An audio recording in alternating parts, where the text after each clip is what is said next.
Welcome to Mudding with BEAGS. This is episode 35. Hope everybody's doing okay tonight. It's the new year. Happy 2023. Let's see. Sometime in January 2008, I had my awakening. And so I have now pretty much by the end of the month, I don't know exactly the date that I woke up, but I know that by the end of January, I was fully awake. So sometime in January is my 15-year anniversary for being awake, and so it's been a long, hard road. But welcome to the show, and let's get some of the preliminaries out of the way, and we'll be back in just a second.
Mudflood Club. Okie dokie. I don't know what's going on with this damn camera. This thing is going crazy tonight. Sorry about that. I'm in the damn matrix or something. I don't know what the hell's going on with this thing.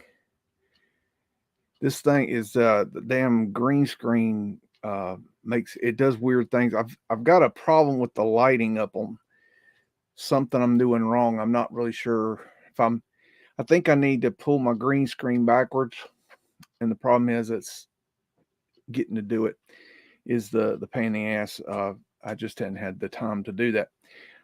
Okay. Hello, Masonic Q. Hello, Brian Evans. Hello, New West Reset Frankie. Hello, GT 1982 Mustang. Hope y'all are doing well tonight. And we got a new year, and with the new year comes newness. And so this year I am setting a New Year's resolution for myself in this channel, and I've already spoken about this before. And what it is that this year I'm implementing and in putting into place a fuck the dumb shit policy in 2023. And what this means is that in 2022, I had a lot of different things going on where I was trying to battle different groups, different people, trying to clear up some of the things I thought were wrong in the research.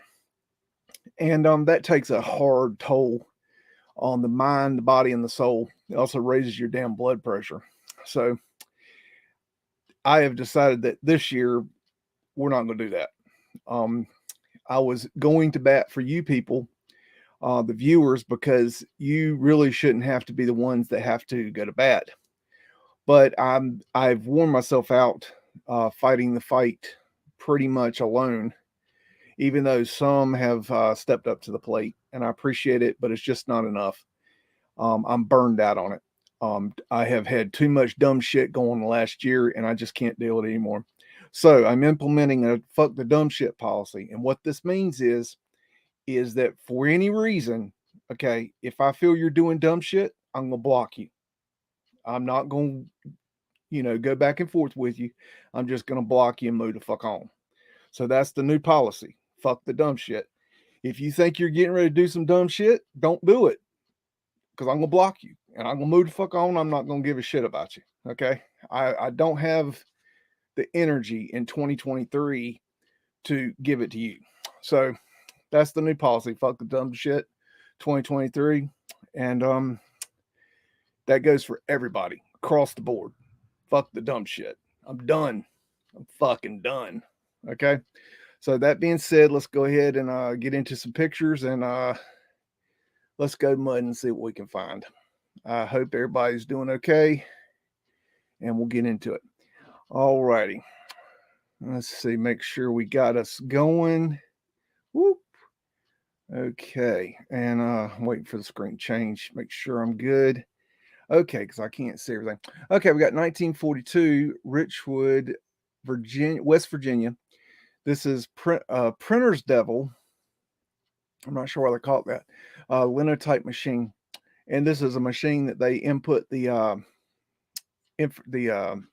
wording for the newspapers. So this is pretty old school, but it's pretty interesting technology. I found this picture and I just thought it was really cool.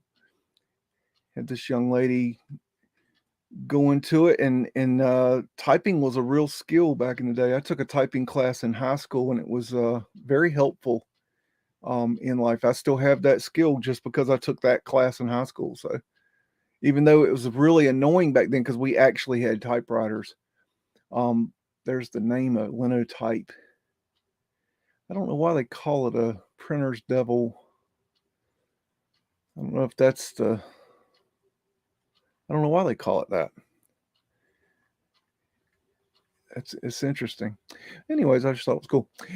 We got Alabama, 1936, antebellum residence converted into a Tuscaloosa wrecking company. Okay, so that's that's a weird building to buy for a wrecker company. Anyway, so got arched doors here. That's weird how that's done. It's got this porch. I wonder if this thing was added or I don't know. It's kind of weird. More arches. I don't know what kind of flower that is. I don't know. What do you think in the chat? That's a Phoenician shell right there. Taurus fields. I don't know what this is though. I can't really see it well enough.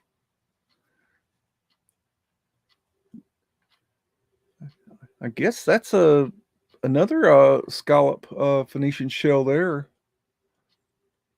I'm not sure. John Deere.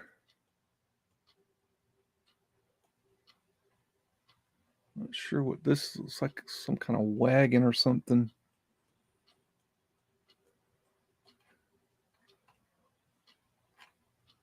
A weird roof.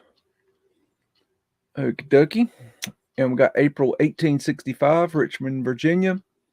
This is Libby Prison, the infamous Confederate jail.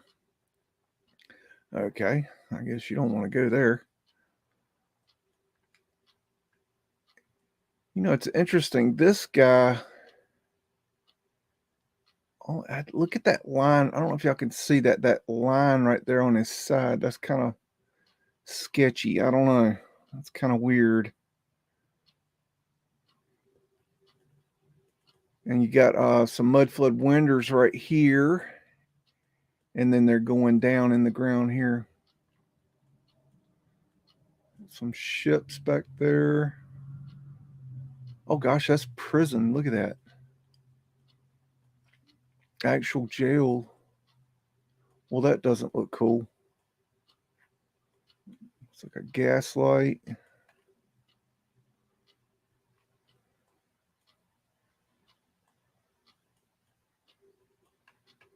don't know what that is. That's odd looking. Okay. It's a weird wall. It's got an angle to it. I wonder what that is. And we got a cobblestone brick road. Oh, excuse me. Oh, this was just a cobblestone road. used with River Rock. And I'd like to take a shout out for Philip Drusdinen for doing a video talking about Meltology being disinformation yesterday. So go check out his video. And if you don't know who Philip is, he is one of the OG Mudflood researchers. So go check out his channel and see what he has to offer. This is regrading of Denny Hill in Seattle, Washington in 1906. This is the sluicing campaign where they would take different implements, like right here they're using a steam shovel, but they also would spray it with fire hoses and wash the dirt away, and then they would get that the mud and the dirt going into a channel, and they would build these troughs, and then they would move that dirt through the city to wherever they wanted to add land, and then they would they moved the land from one place to another, and what they were doing was they were getting rid of the mud flood. But then you see this building up on top of here. It makes me wonder what's under there. Very interesting. Probably a wind catcher there at their antenna. Do, do, do, do, do. That's Boss Man. Alrighty. We got Atlantic City, New Jersey, the Chalfonte between 1900 and 1910. And we have a canoe in the ocean, which I don't think that's what I want to be doing. And we have the people wearing, basically full clothing going to the beach, which absolutely is just strange to me. I can't imagine wearing all those clothes into the water. You'd drown. Pretty much you would drown. Hello, Donna Flagg. How are you doing? Get your postcards. Richard's baths, big old arches. Got dripping symbology here. They love that dripping symbol. I don't know what there's that weird cartouche right there. One looks like we don't know if it's a shield or what it is. It's very strange. This is a viaduct. They call it a boardwalk, but it is a viaduct. Ladies in uniform all over the place. Everlasting flames. Architectural urn. Got an ether finial. Knob and tube lighting.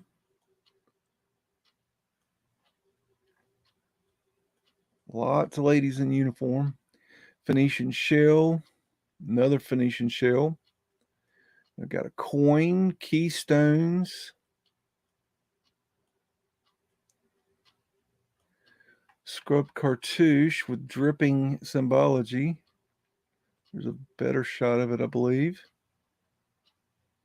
Wow, that looks like one of those old, were those cartouches? What are those the jewelry that the were so popular with the women? Always forget the name of those things. There's at their antenna that were they were like pink, and when they carved them they were white, and they'd put the like Greek mythological stuff in them sometimes. Cameo, yes, thank you. I always forget the name of that stupid thing. It's so simple, yet I just can't ever remember it.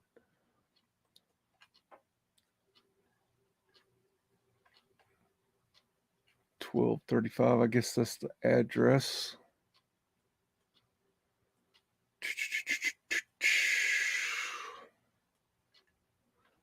These arched windows up here. There's your viaduct right there. I like these lights like this. I think they're cool. What's this called? The Strand, maybe? That looks like a wind catcher right there. Okay, moving on. Charleston, South Carolina. 727 Bay Street, 1937. And it did. Who was it talking about? Maybe Mind Unveiled. That might be who it was. They were talking about how the porches in Charleston, I believe they were talking about this, that they were the porches a lot of times were on the second story. It was a common feature. I guess it's because of the hurricanes and stuff. I don't know. I just thought it was interesting that he made that point. I think it was Sold that made that point. I could be wrong. It's so hard to remember who makes all these videos. This thing is completely dilapidated. And look at this door here in just nowhere. That's really weird. I mean, you'd have to have. Let's see what we can find. It looks like there was something in this wall right here. Maybe they had stairs going down here at one time. I bet that's what was there. Hard to tell though. This is being at Charleston, near the ocean. The wood just gets beat to hell. I've done some work at the beach on decks, and wood just doesn't last at the beach. Every matter of fact, just a personal note. If I was you, I would make damn sure that the deck you're standing on at the beach is sound. Because I have looked at a bunch of decks out there that were not. They look okay, but then when you get up under them, start looking at things, you see that they're not exactly structural. So, and that's not due to the construction methods. That's just the ocean air, the salt air, just absolutely destroys them.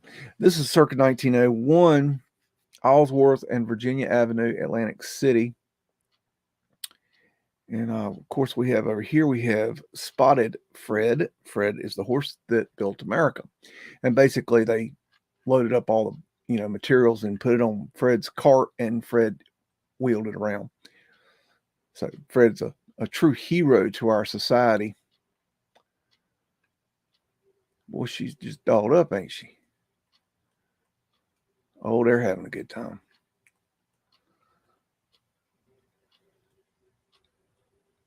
Raised privy. I don't know. Let's see what these signs say. Skin and scalp. Okay, whatever. Enoch. That's interesting.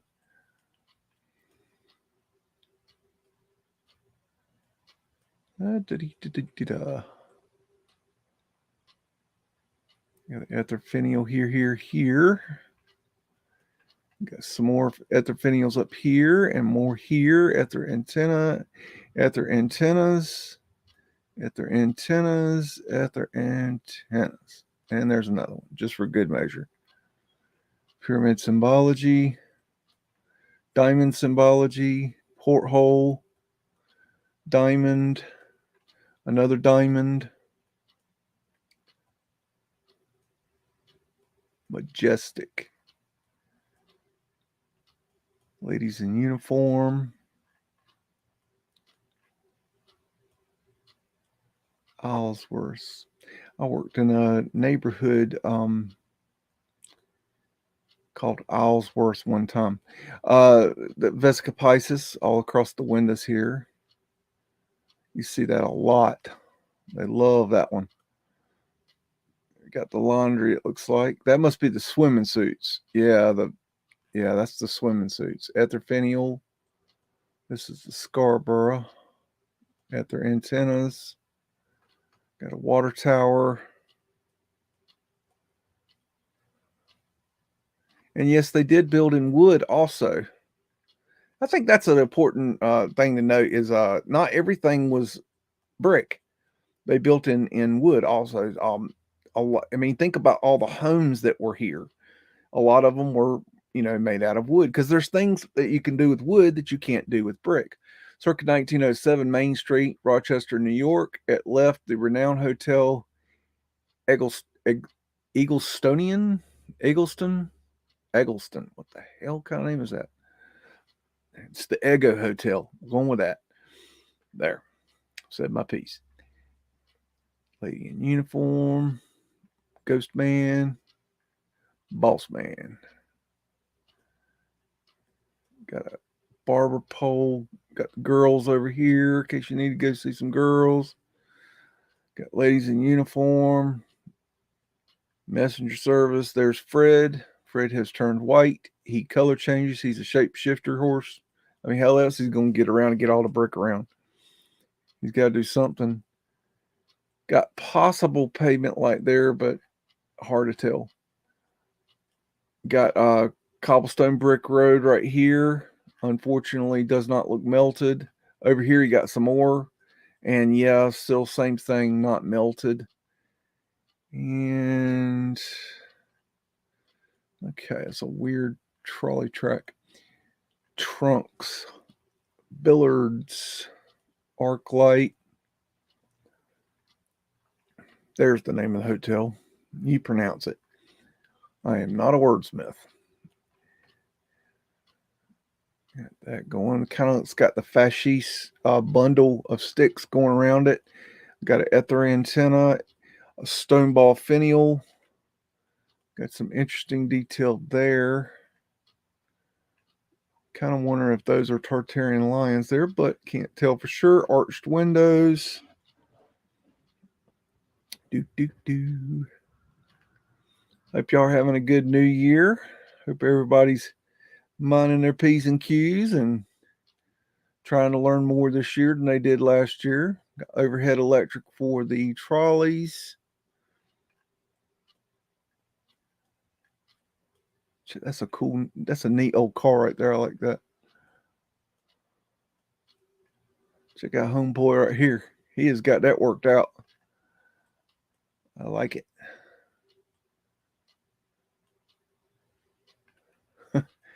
I had some sweet lady the other day comment. She kept going on and on about these awnings and how, that she didn't understand that I was joking about the awnings.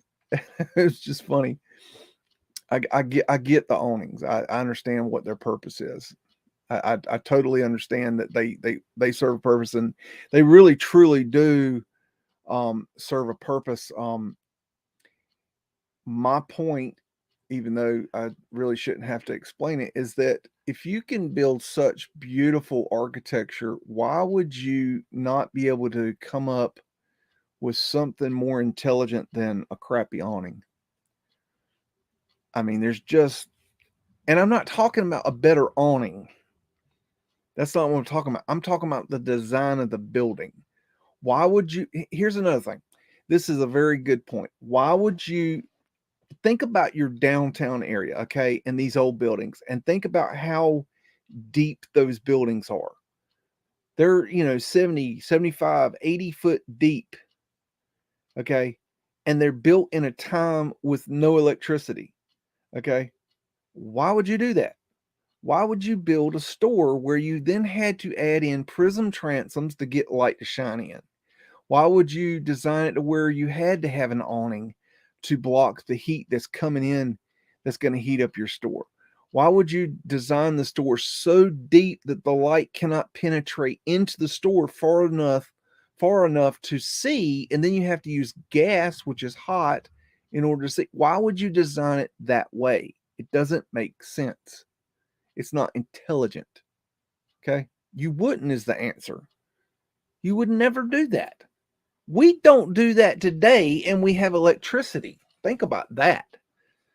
We don't do that kind of architecture today, and we have the technology needed for these buildings. Think about that. That's a wind catcher window right there and there. All these that turn on this swivel, there's a wind catcher windows. I wonder if that's a sub rosa right there. Hard to tell. Arch window. Let's keep on going. Moving on down the road, looking for tourist fields right there. What do you want, Chihuahua? You want to come and sit in my lap? Come on. You can help Daddy. Okay. Chihuahua's coming to help go mudding. Got some kind of statues right here. Those are weird looking. At their antenna. Yes, they had different weather back then. Exactly, Messianic. The climate was much different. It was a whole different thing. I think this right here, and correct me if I'm wrong, is a time ball. I'm not positive, but that right there has all the markings to me of a time ball. So there's that. Union 4% trust paid. That's a cool lamp, right? That street lamp's really cool. Look at these ether finials up here. Did we go up here? Yeah, we looked up there. Yes, we did. Okay. These store windows way up high.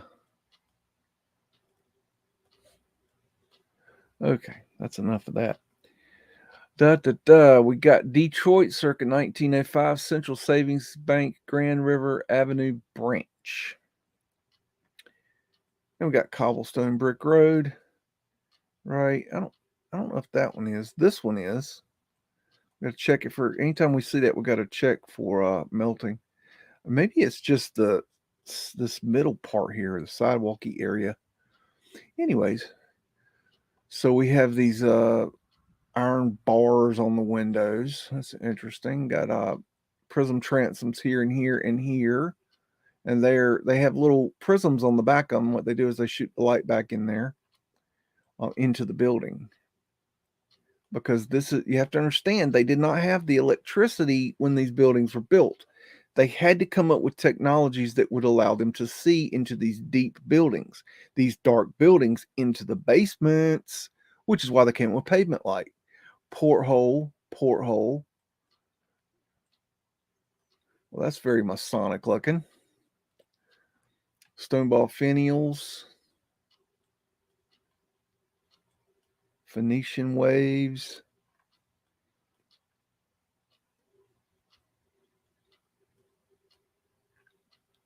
Okay. See if there's anything over here. Oh, we got a ether finial up here on this building. Maybe a train bridge there, maybe. I'm not sure. I think that's about it. We got Detroit, Michigan campus, Martus and Opera House between 1900 and 1910. And right here we have a moon tower,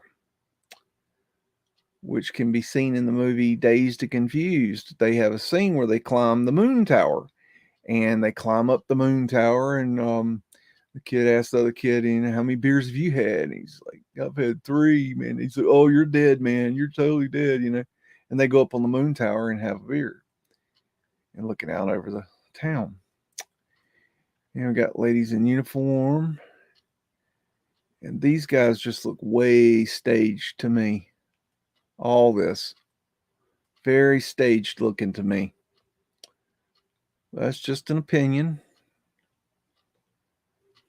I don't know. I'm just speculating. He's just there. Ladies in uniform.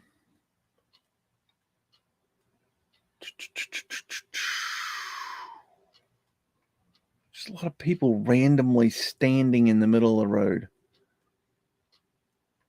Trolley. And there's Fred back there in the background. He's basically doing some kind of delivery. Probably carrying around his own food. He had to deliver his own food too, poor fella.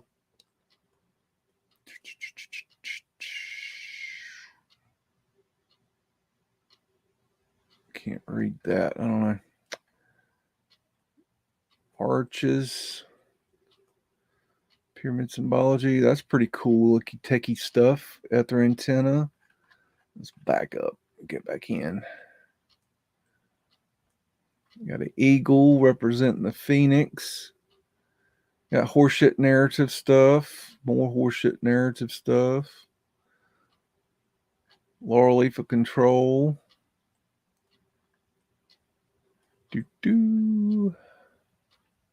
Dog tooth.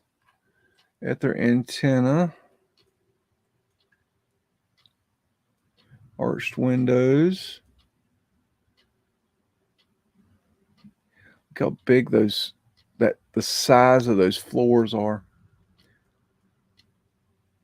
You have to wonder if this is the not the first floor. If this goes down into the ground, okay, if they're showing this as the first floor, well, if there's another level under that, how deep is that level?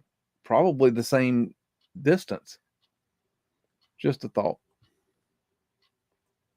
More cloniferids. Look at that carriage. That's some kind of badass. That's boss man right there. Lots of ladies in uniform. Basically, everybody's in a uniform. All these bowler hats. Everybody's wearing the same stuff. There's the water truck. He sprays down the roads to keep the dust down. We got some cobblestone brick road here. We need to check that for the Meltology field researchers to make sure that we can tell them that that is absolutely not melted brick road. It's amazing we have to actually look into that, but we do because, well, you know, it's a theory, so we have to, investigate.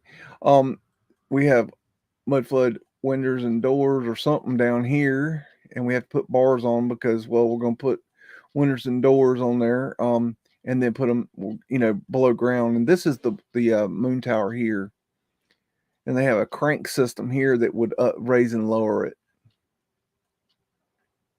They had a ladder. They brought in a ladder to get up to the first level.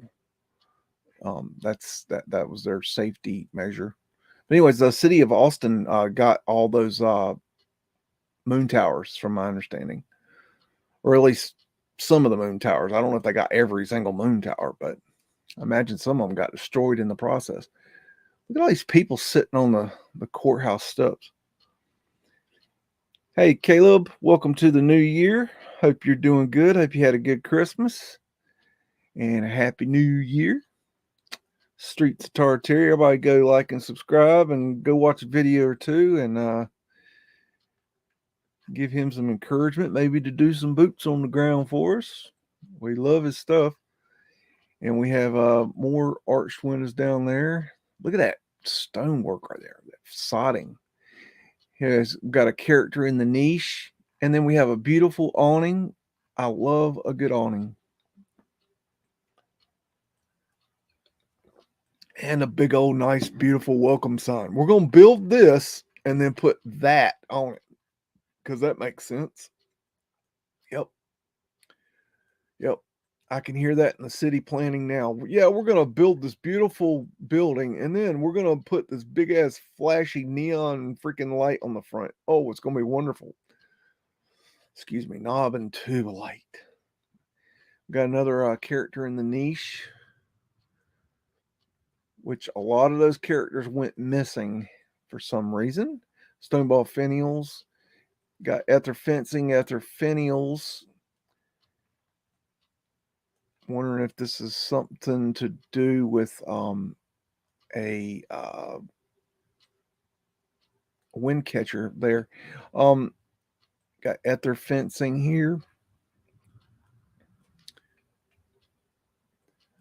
That's interesting right there. They got some sort of pipe coming out of that window right there, and it's going down right here. I wonder what that's an addition.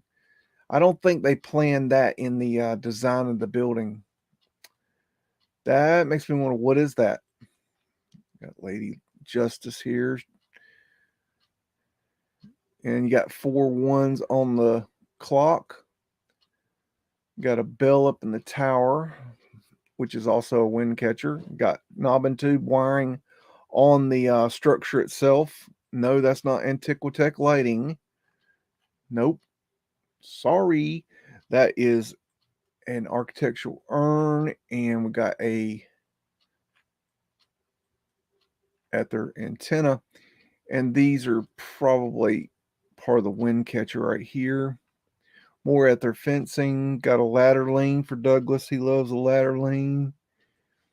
And more ether tech up here. So basically, we're going to juice up the place. They liked their juice. I don't know what they did with it. But they had it. Just saying. Now I'm going to say Elson Chemist and Dunton Bookshop on Courtenay Place, Wellington, between 1890 and something. Who knows? Before 1900, I'm assuming. So here's a nice awning.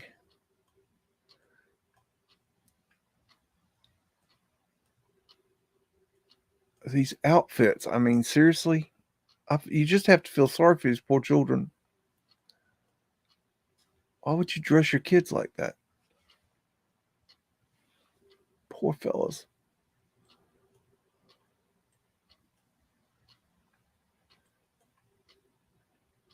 Nice, interesting flower, architectural urn. Got some glass insulators on the power line there. Those are strange windows. Okay. All right, moving on. 1936, narrow street in New Brunswick, New Jersey. And we got a cobblestone brick road that is snowed on and not melted. Sorry. Still looking for that cobblestone brick road that's melted. Sorry. Got to definitely specify melted. We're still looking. Arches. Looks like they're selling pickaxes. I don't know. Lumber company, one way.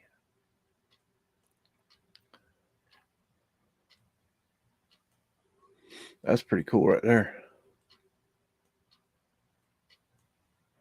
That door is very weird looking right there. Arched windows. Got a drugstore symbol, I should say. Architectural urns. Some kind of big storage tank back here.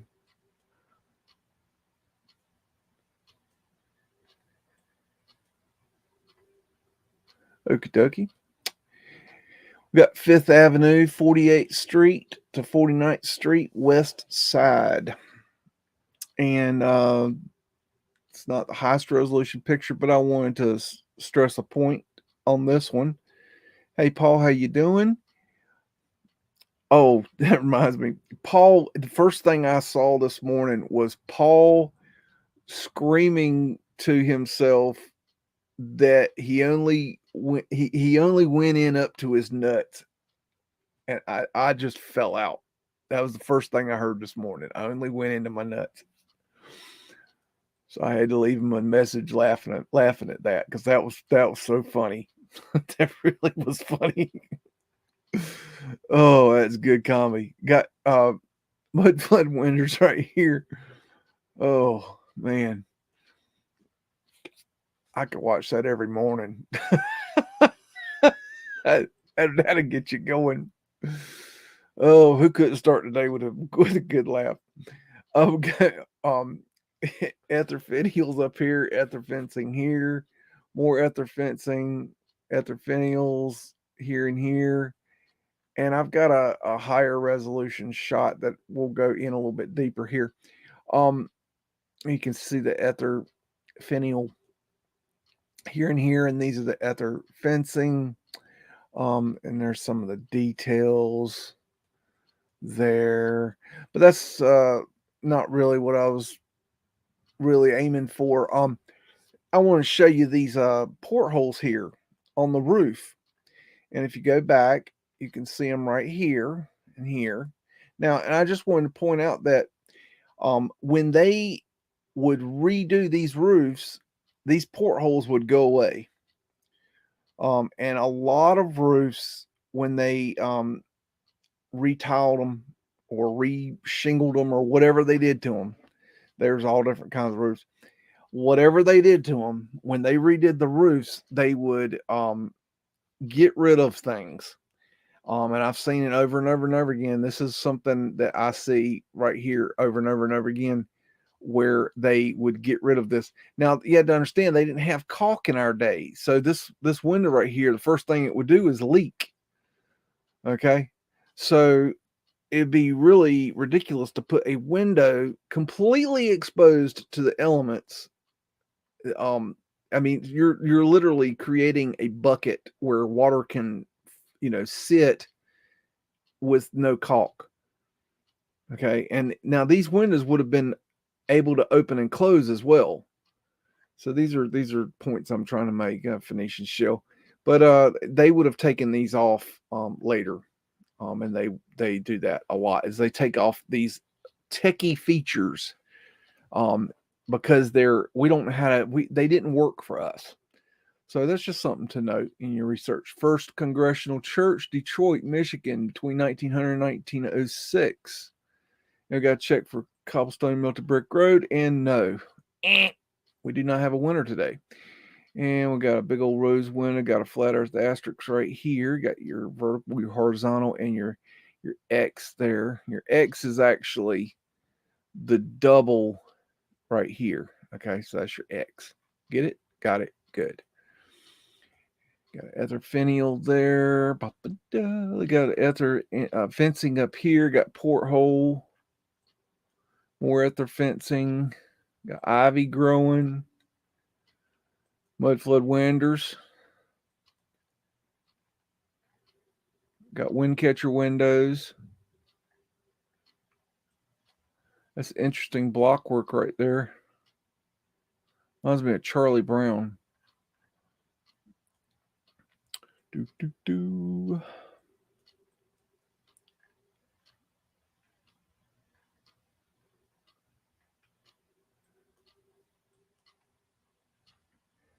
That's like what I call half of the Flower Life 4L. And that's an interesting symbol. Reminds me of the Templar Cross, Taurus Field.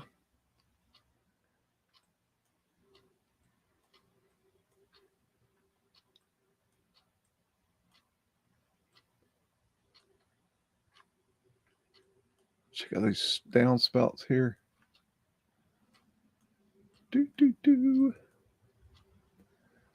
Those are cool.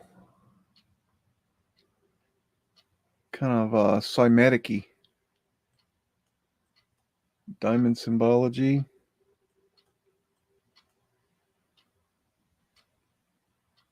A lot of detail in there. Something going on that. Is that a Celtic cross, maybe? This is weird.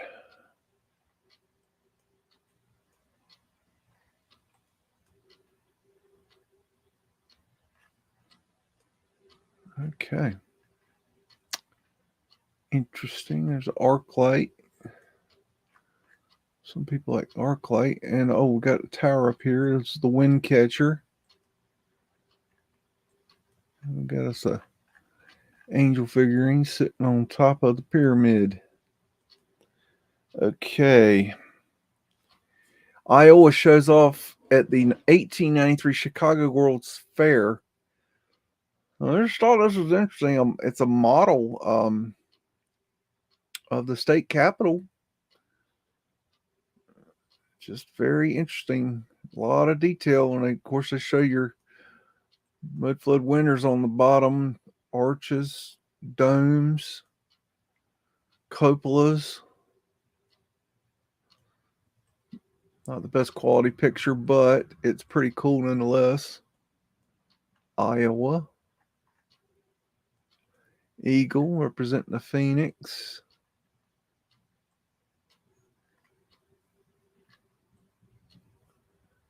Pretty cool.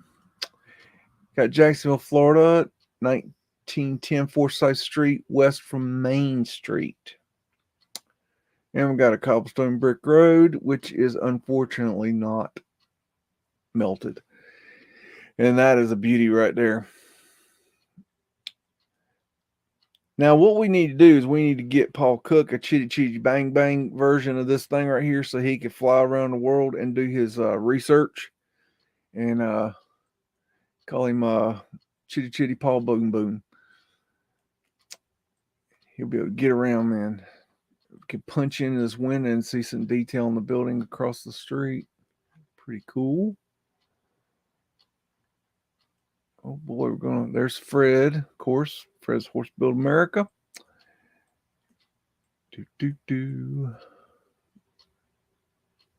Some details there. Pretty awnings. I love a good awning.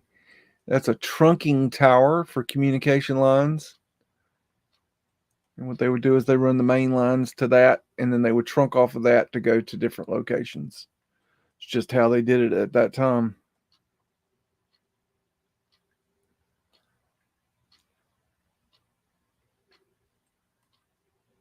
Interesting details there. I think that's the Seminole Hotel, but I'm not sure.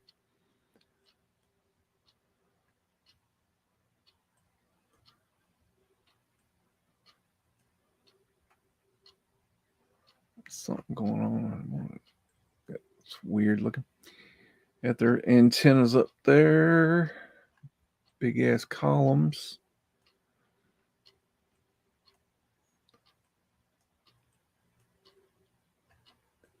Got Taurus fields.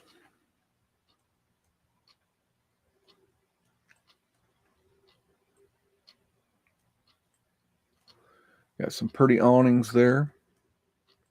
Awnings really make the building look much better to me. I really think so.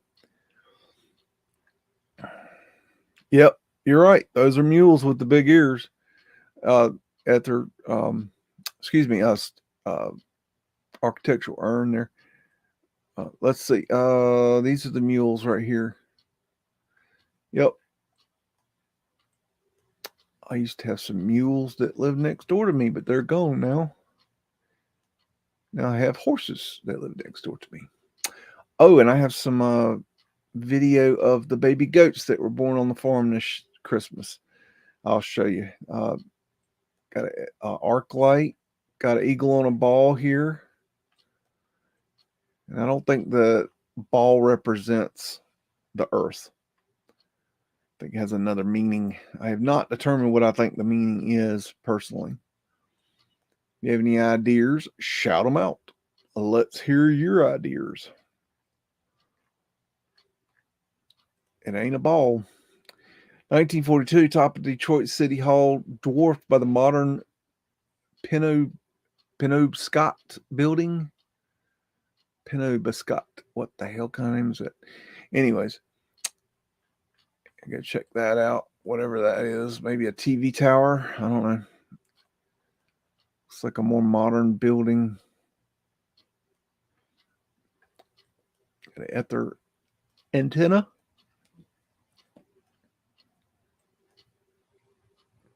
Four ones for the Roman numeral 4. Arches, ether, and fencing here. Ether antenna there and there. Big arches here. Ether antenna. Ether fencing.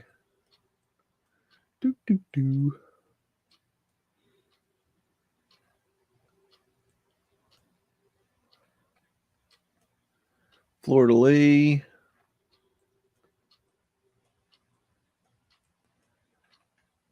Ether fencing.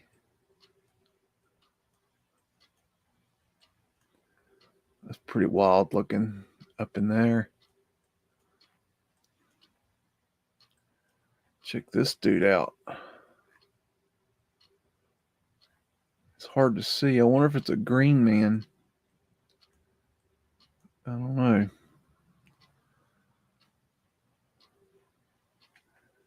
That's wild detail on that right there on that facade. That's a neat facade.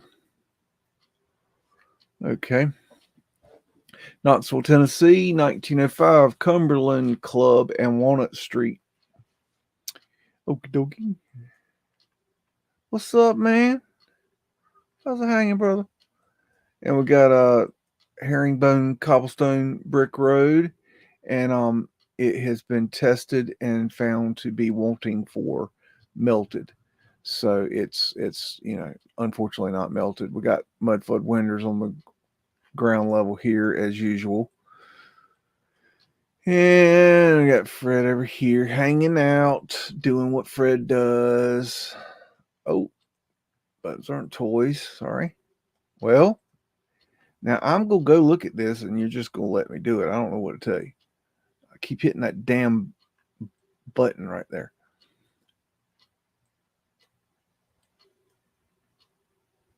Sorry.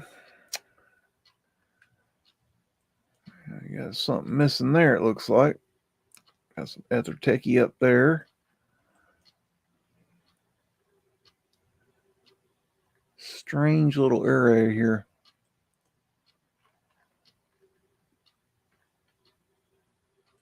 Keystone, arches. All right. I've had enough of that. We got Little Rock, Arkansas, 1910, and this is Main Street. And then, let's see. All right, playing with my other pooter. Let's see. Oyster steaks, meals at all hours. Dog toothing, vaudeville, majestic, ether antennas, ether finial, ether antenna.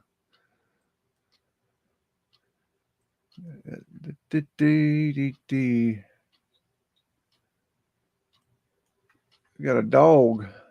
That's rare. There's Fred. Fred's Horse Built America. Light. Pointing that way. Okay. Guess they got light. The roof is Carrie's. I wonder what that means. I do not know. I do, Paul. I love a melted brick road. Absolutely love a melted brick road. The only problem is I cannot find one. That's the problem. I would just absolutely just love to see a real melted brick road. It would be like a lifelong dream. I would be fulfilled in life to find a melted brick road. I really would. I could probably just like in my research from there, because I mean that's like like coming to the top of the mountain, you know what I mean? Coming to the top of the the melted mountain, because all mountains are melted buildings, as you know. I mean that's what I'm told. So that's ether. Excuse me, those are prism transoms there. So anyways, we got clocks are expensive. And I cannot tell what the 4 is. Don't know. Sorry. We got eyeballs on the clock. Ladies in uniforms.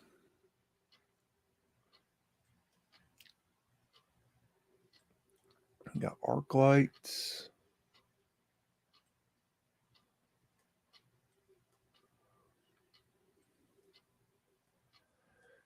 Got ether antennas there. Very light background there. That's weird right there. Huh.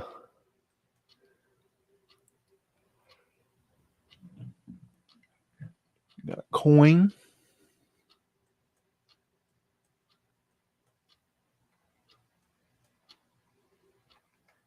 $18 something. And the date. Anyway, we got Lower Manhattan, circa 1904, New York Stock Exchange, Wall and Broad Streets. And I'll give you guys, ladies and gentlemen, an opportunity to figure out what is up with this picture. They've done some hanky-panky on this picture, so let's see if y'all can figure it out before we go in and look. This one's done pretty well, I think.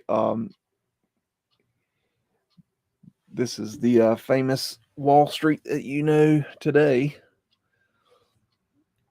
I think it looks a little bit different now, but this is brick behind here, by the way. Just so you know. There you go, Frankie. Got photo manipulation right here. They have scratched out people in the bottom of the picture. You can see the feet right there. Now, why they scratched out these people, I don't know. Because you got other people just like that here that are blurred. There's other people that are blurred. Many people that are blurred. Even here. Like, why didn't they scratch these guys out? Like, why these guys? Just kind of weird. I don't know. It's probably nothing, but it is strange. Boater hats. And there's asshole Morgan's office. And we got Torsfield. Hello, statue. 1873 on Morgan. So you got 1873 written on the cartouche. And that's a coin right there.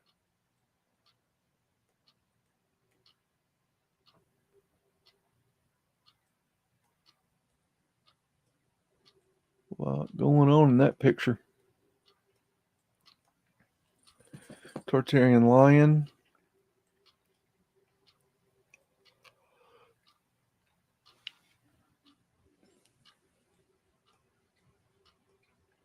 These lights are cool. Got some sort of Mudflood drop in right there. See that iron bar, iron railing.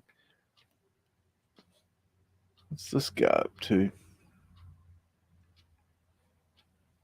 There's Fred right there. Got a drop in right here.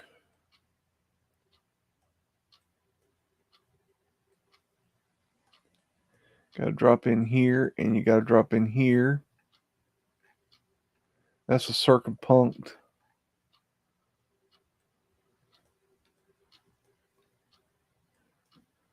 Wind catcher windows right here.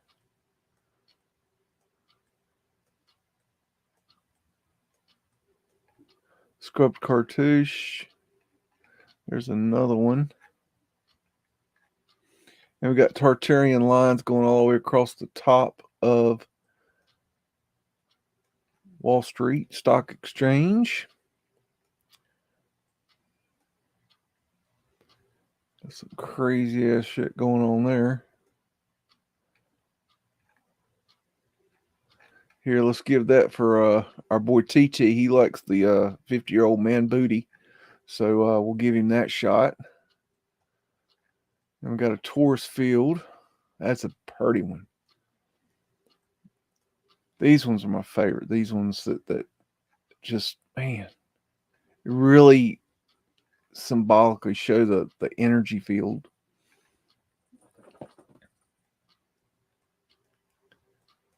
I wonder if that's a Sub Rosa.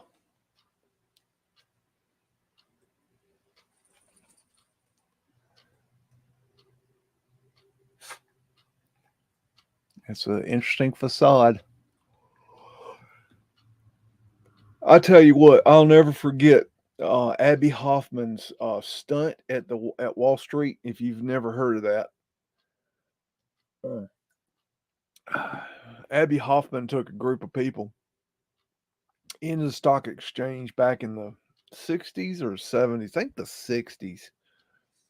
Anyways, he they went in there and you used to be able to stand above the stock exchange floor, and it was open to the public.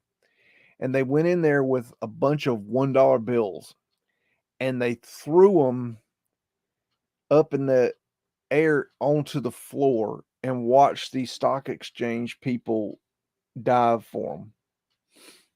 They made it rain in the stock exchange, and they filmed it, and just showing the greed of these people. It was brilliant, absolutely brilliant. But that is why now there is a glass in between the stock exchange floor and the tourist viewing area. I've always liked that story. And we got Manhattan circa 1905, City Hall and Park, New York. New York, New York. And we got Cobblestone Brick Road, and we got to check it for melting.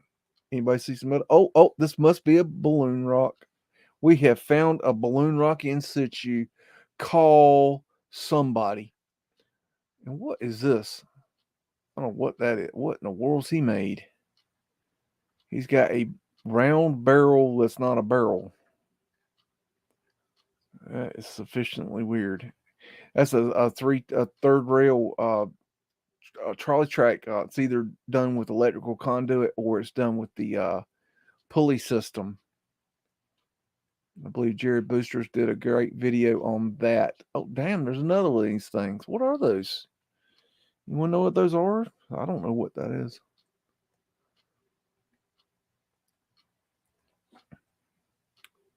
Everybody's in their Sunday best, just hanging out. Absolutely amazing. How in the world can these people dress so nicely all the time?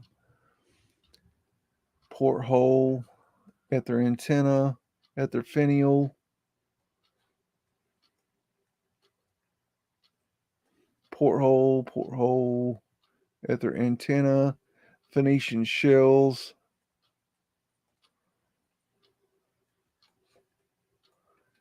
At their fencing and finial. Phoenician symbology there. At their antenna there, and there. In case you need those. The subway, the famous New York Zip it, Skippy. We're in the middle of doing a live show, and you're gonna be yelling at your food. We ain't got time for it. Sorry, folks. We're having a Chihuahua emergency. So the famous New York City Hall subway train station that's closed down, that I'm sure you've seen before, is underneath right here. And there are pavement lights. I don't think I can see them in this picture, but there are pavement lights in this road right here, and what's underneath those pavement lights is the subway station.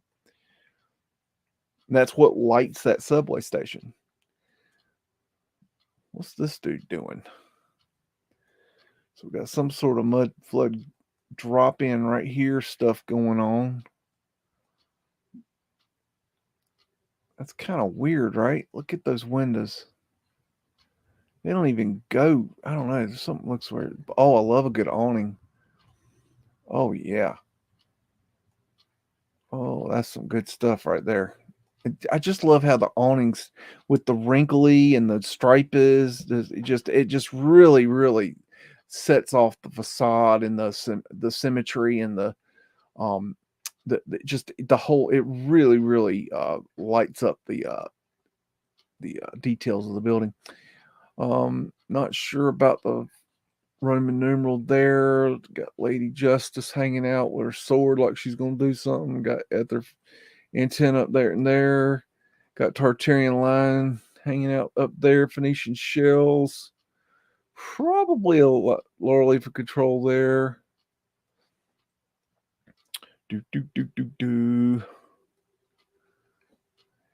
Got ether finials up here. You can still see this building today. As far as I know, they're tearing things down left and right, y'all. And there's at their antennas. And we have Manhattan Circa 1906, Trinity Building, and Broadway, New York, along with Trinity Church. Trinity Church is on the left-hand side, and this is real near Ground Zero. And if you know your 900 history, you'll know that the pictures that people were putting on the fence looking for their loved ones were placed on this fence right here. So that gives you an idea as to how close to Ground Zero it is. And this thing's just wild. Very techy. Not sure. It's missing something. Don't know what, but it's something. Something went there. Trinity Church is old. Stupid old. Do. But I'm sure, somebody would just say that, oh, we built that. Yeah. That's Batman. I'm Batman. Do.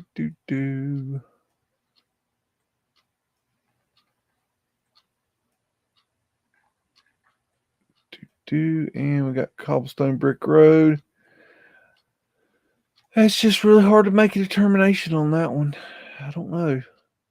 Sure can't see it too good. And I know there are pavement lights on this road. Believe this is Broadway right here. If I'm not mistaken. I could be wrong. And look how the stairs are going down into the building right there.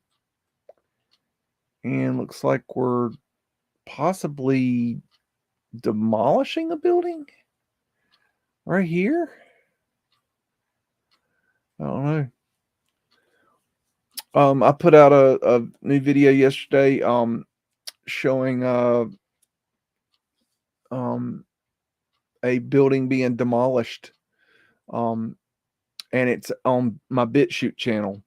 I haven't put out anything for a while on BitChute channel, and for some strange reason, a video I've had up on YouTube for a long time. I don't even remember when I put it up, but a video showing farming agriculture in America, and I used the song Neil Young's "Old Man," and it got taken down after it'd been up there at least a year. I don't even know. And I thought, well, that's weird. And then I realized that, oh yeah, Beck just did a cover of Old Man. And I think what happened is because Beck did his new cover, that they went back in and redid the copyright on it. Anyways, they took it down. So because they took my video down, I made a new video using Beck's Old Man and put it up on BitChute. So go fuck yourself, YouTube. So y'all can go enjoy that on my BitChute channel, and links are on my about page, and in the comment section I put a link to the video, so you can go check it out there.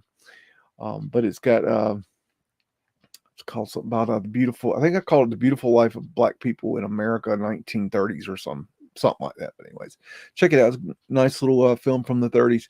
At their antenna, arched windows, Tartarian lions. And on my Stuff Beagle Light channel, link is in the description. I put up my year in review video, a rubbernecker version where I slowed it down, changed the music. So because a lot of people, I put in over, it was like, I don't know, 2,500 glass plate negative pictures in that video. And I literally, to get them into the amount of music that I had to set them at like 1 second, which was super fast. And it was still 30 minutes long. And so I redid the video, and it's double the time, and it gives the images more time on the screen, and it's a little bit different. So go check that out, and it also helps that channel grow. Trying to get that one up and going. It is a slow process. Ether fencing, ether finial. Got Techie Tech Tech up here. Here's some more of those portholes on the side. I bet you a nickel that they would have removed those in time. Possibly a Tartarian line right there. You think that is a bell tower off a church in the center. So you think this is a bell tower top? Interesting.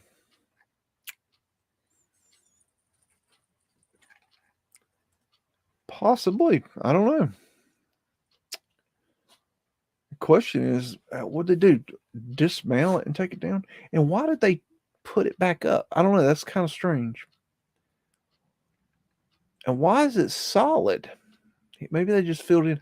I don't know. Yeah, possibly. Good eye there. Yeah, maybe. I don't know. I don't know. Okay. Anyways, moving on. We got March 1936, details of boarding house in Birmingham, Alabama. And this place is run down.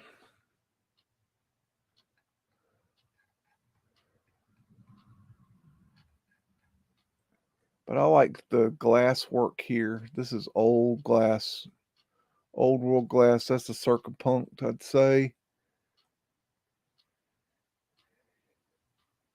And that's an interesting symbol. It's a circumpunct in the center. It could represent the sun. I don't know. It could be the wheel. I don't know. I just thought this was interesting here. You have to wonder what her story is.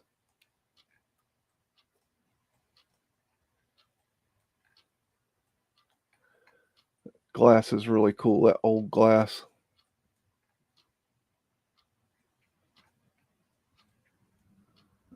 This fellow's just hanging out. But this woodwork was really this.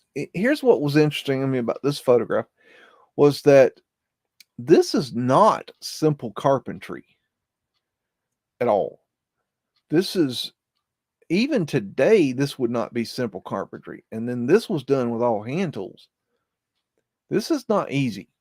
Okay, and then this is on a crappy boarding house. I don't know. It just doesn't add up to me. This was probably something much more elaborate at one time. And it's just they've not painted it. I mean, you can obviously tell it's not been painted. But this was high dollar stuff right there.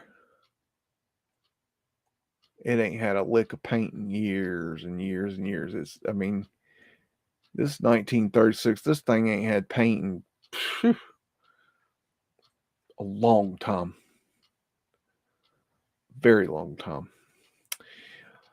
Marlboro, Bellum, Atlantic City, New Jersey, 1908. This is the Marlboro right here. And they had to get rid of it. It was just too techy. They really couldn't have that sitting around. It's just they didn't have enough answers for it. Got crab right there, which is very weird. I believe these are part of the wind catcher in here. You got ether antenna, diamond symbology here and here. More diamonds. Venetian shells. It is why would you tear that down? I mean, that thing is just really, really cool. It's a very interesting hotel. Venetian shells. This is a viaduct here. Boss man here. Lady in uniform.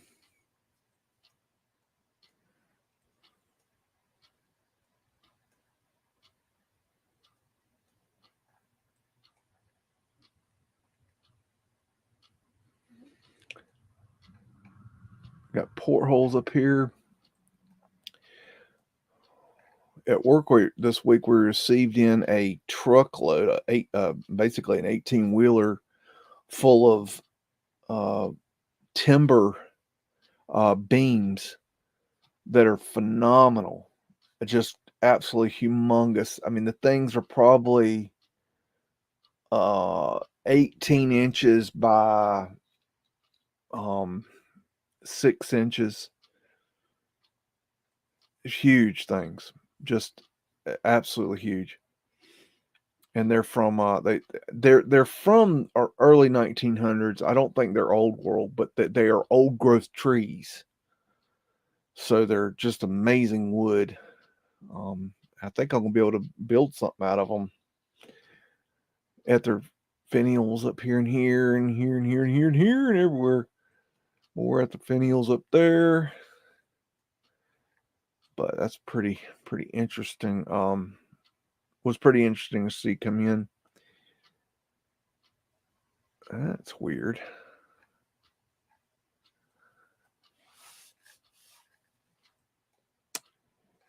Okie dokie.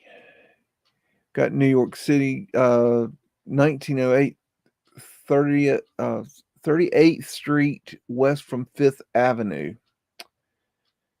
And I just thought this was interesting how, look at this line here and then the line of the building, and it's obviously the two aren't level. It just stands out to me as that's just strange. Why would you build like that? And then of course you got your Mudflood drop in, wind catcher windows, diamond symbology, little Phoenician shells. And as always, the pictures are in the description. You can go do your own looking, add them to your collection, whatever you do with them. Just don't sell them, because that wouldn't be right. One day we're going to figure out that whatever we put out into the world with our thoughts in any way, shape, or form are no longer our property. Okay, that it's once it's in the ether. Okay, once you bring it into manifestation, it's you no longer own that. Okay, you may think you do, but you don't. So once we release our thoughts into an actual thing, it's gone. We got pavement light right here, trapdoor here, coal hole cover there and there, more pavement light here. Got underground something or another, windows or something. Got an underground stairway right here. Let's see. Got Fred's booty right there, in case you need to see Fred booty. There's Fred's girlfriend right there. Do.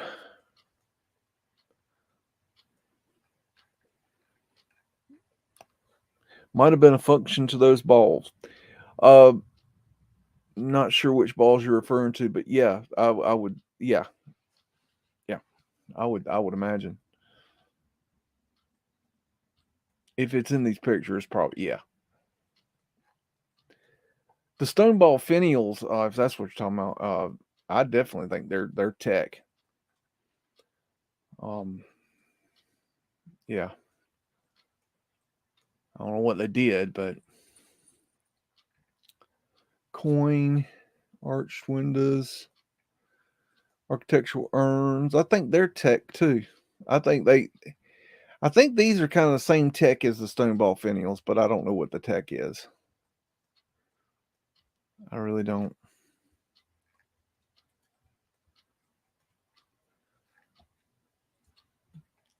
Got their antennas.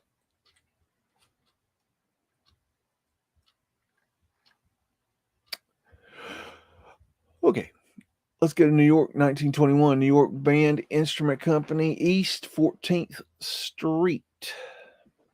Okay, got ventilation to the subway here, so you can get your skirt blown up. These are pavement light right here. It's really hard to tell.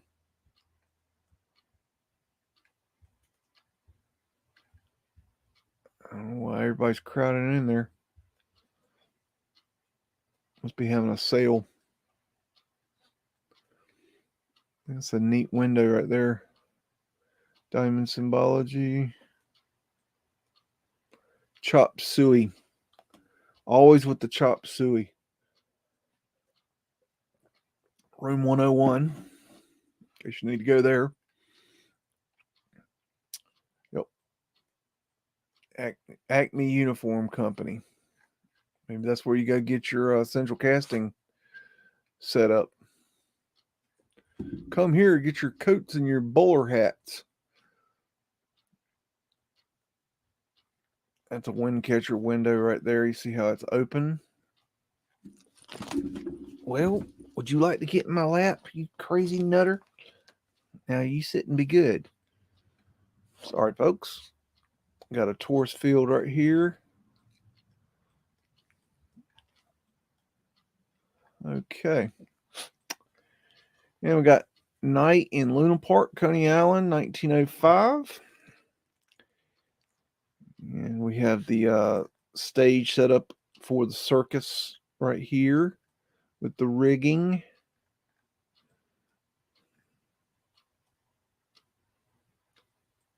Got the incandescent knob and tube lighting going. And no, it's not Antiquitech lighting. It's just simple knob and tube incandescent lights. That's all it is. Nothing special. These are special flat earth asterisks.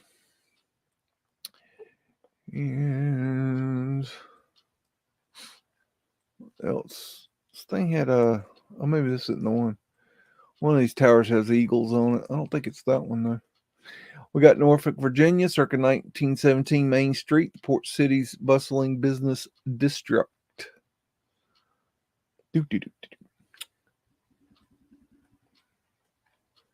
And that's incandescent lighting there. That's a prism transom. Some good looking awnings there. Love a good awning.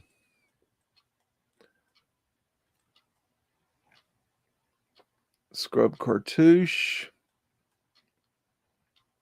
At their antenna. At their antennas. Arc lights. There's Fred hauling in something. Doing what Fred does. Got an obelisk right here with a crappy Civil War official narrative piece on top. If you want the official narrative, just go check out the new channel, Conspiracy Graduates. They'll give you the slickest official narrative channel out there. So check that out and get your mainstream narrative. And then we have Taurus fields here. And okay, that is super creepy there. Yeah, that's super, super creepy. I'm gonna pass by that. Don't know what's going on there.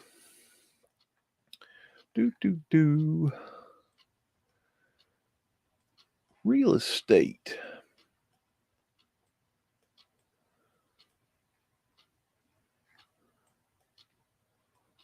Okie dokie. Looks like one of those stabilizers. Hard to tell. That's odd. I haven't seen one of those, I don't think. I want, Oh, okay. I see what it is. Oh, okay. Oh, wow. It like this was part of this. This dude's got a broom. That's what it is. But what is this? I have no idea. That's weird too. Okay.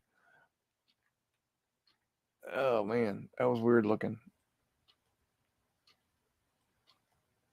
Okay. All right. Got Philadelphia, PA Market Street between 1900 and 1910. And this might be the coal delivery here. Because they would come up and they would dump it out. And that guy right there might be the one delivering it. He might be shoveling it into the coal hole, but can't really tell for sure. That is probably pavement light right there and there.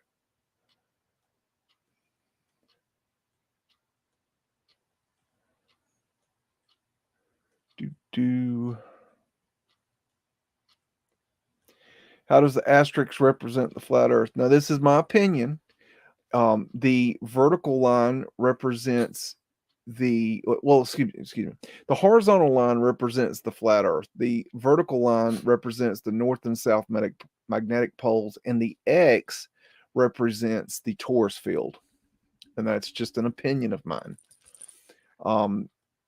That's actually something that Martin has also come to the conclusion of. I believe he even he says he talks about it in his book. I've not read his book, but he says he talks about it in his book. So somewhere to go check it out. Check out that symbol. It's pretty cool. But no, I kept seeing this symbol over and over and over again. I have a whole collection. One day I'm going to share it of the flat Earth asterisks being used in the old days and today. They're still using it today. And it actually has the technical term for it is called Roman lattice. That is the architectural detail description of the flat Earth asterisks. So that is actually the technical term for it. Now, it's hard to research that way, but that is the actual architectural term for it. Roman lattice. And there is an other antenna. And no, thank you for asking the question. I have been doing this show for quite a while, and I say the same thing over and over again and assume that by this time most people know what I'm talking about, and that's actually not true. There's always new people, and it's good to answer the question over and over again, just to let everybody know what the hell I'm talking about, because I will forget that I've already moved past the explanation. So no, thank you for the question. Hello, Sketches. What's going on? This building right here is just phenomenal. Ether tech all over the thing. Look at that thing. Good grief. Eagles representing the Phoenix. This has got the William Penn statue, which is 35 feet tall, sitting on the top of the building. Architectural urns. Ether antenna. There's so much going on. This was a busy area. This is like San Francisco busy, like Market Street busy. Got back into Fred right there.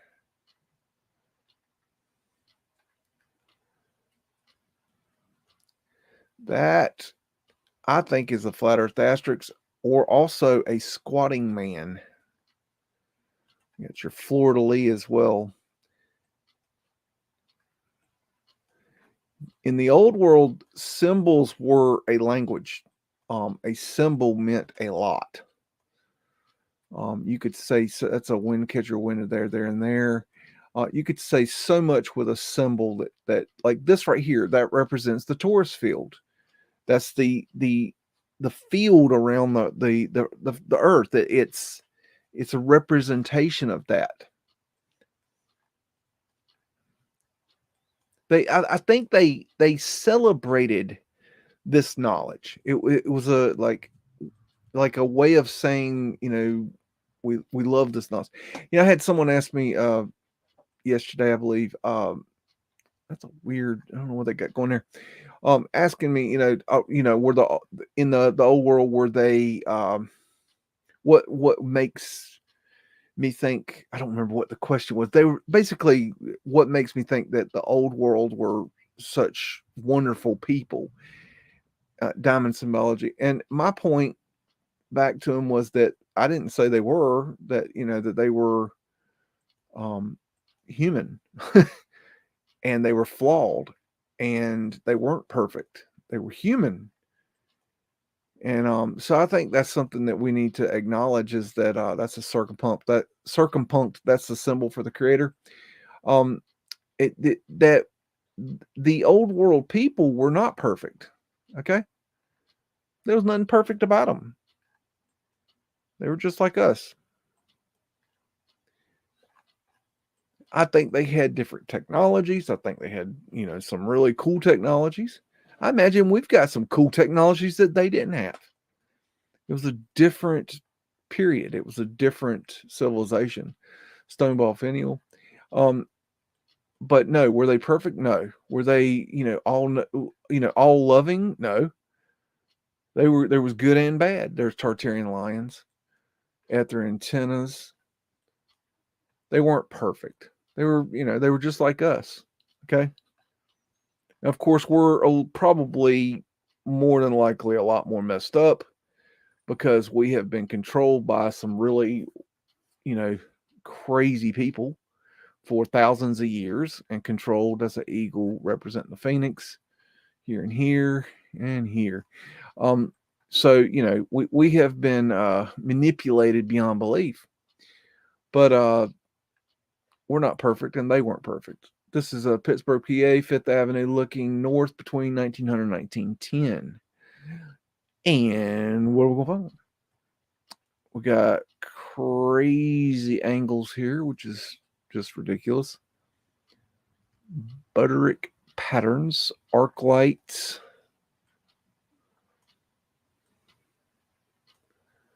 Those arc lights are really crazy looking. Look at that, how it's mounted. Oh man, that's really cool. These are wind catcher windows right here.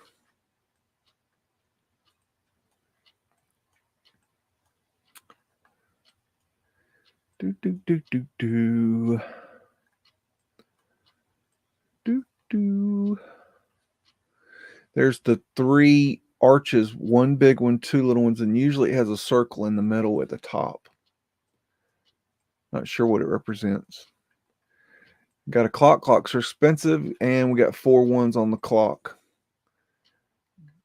which for me is a Mandela effect, because I will swear to you that when I was young, it was always 1V. I 100% guarantee you it was 1V.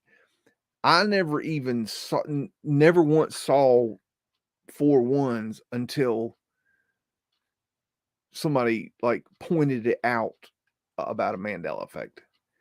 And I was like, what? Oh, and here's a Mandela effect thing for you. This is not a Mandela effect, but it's a good lesson in Mandela effect. I was at the grocery store this past week, and I wanted a salt-free seasoning.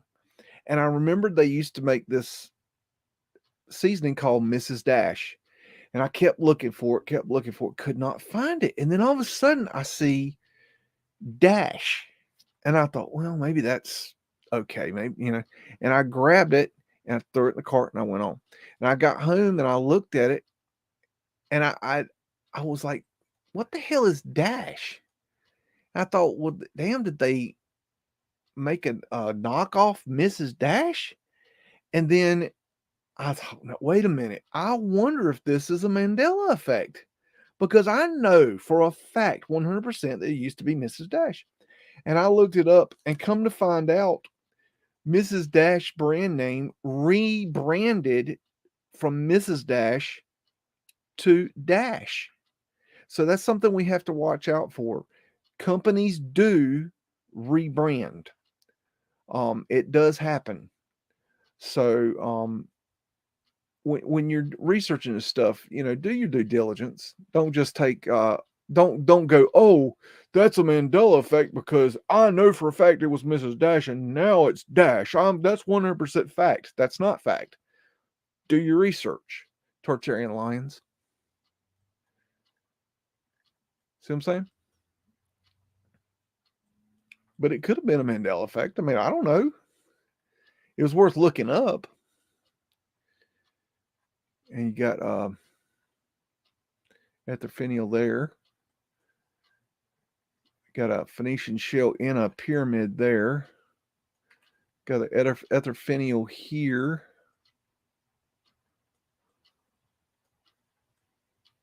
A lot of detail on that building. Torus fields.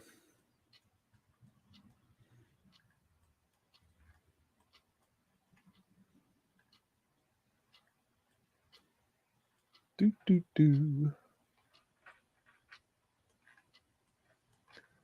see where the negative got messed up.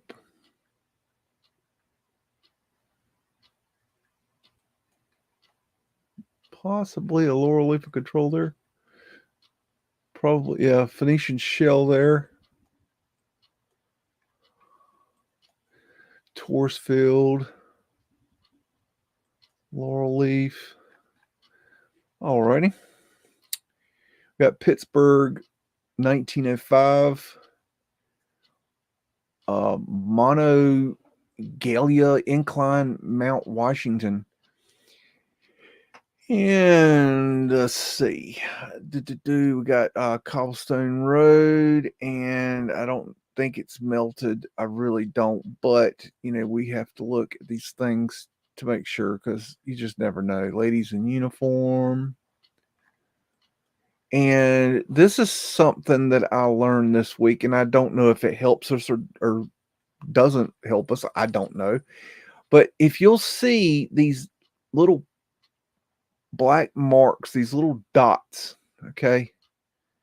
See these little dots here on the face? See all these little dots? Okay, those are in the stone, okay?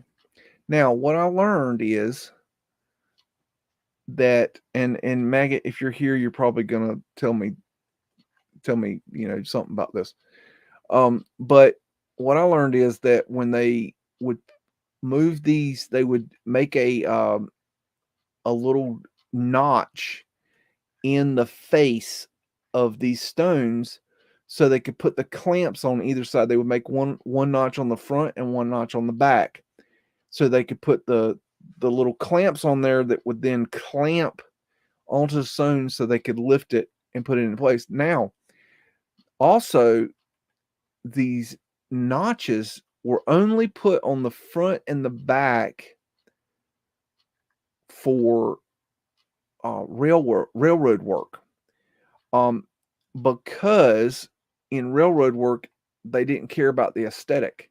But if you were doing this for, say, a church, you would put the notches on the side so that the mortar and the side would cover up the notch.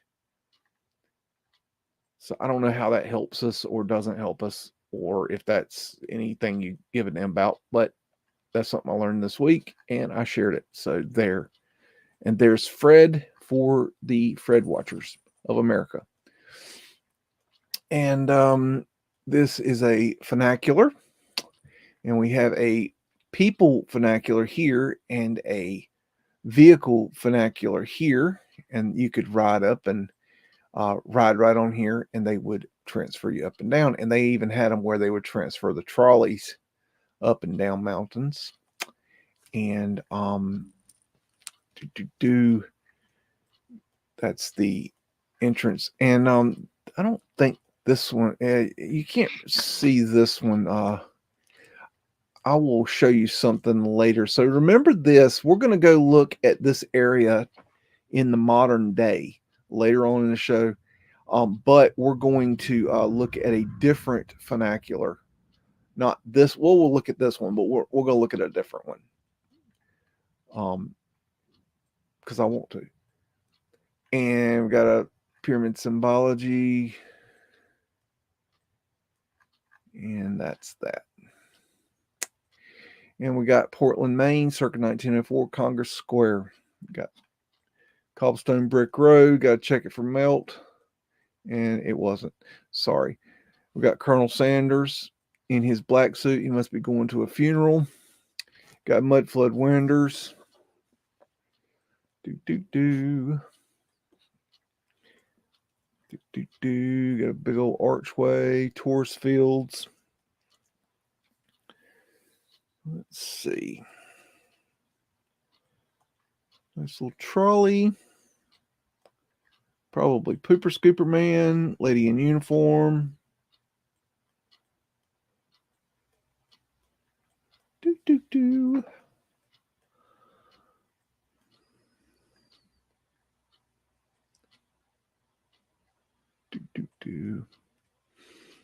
What are y'all saying about sea salt? I missed something.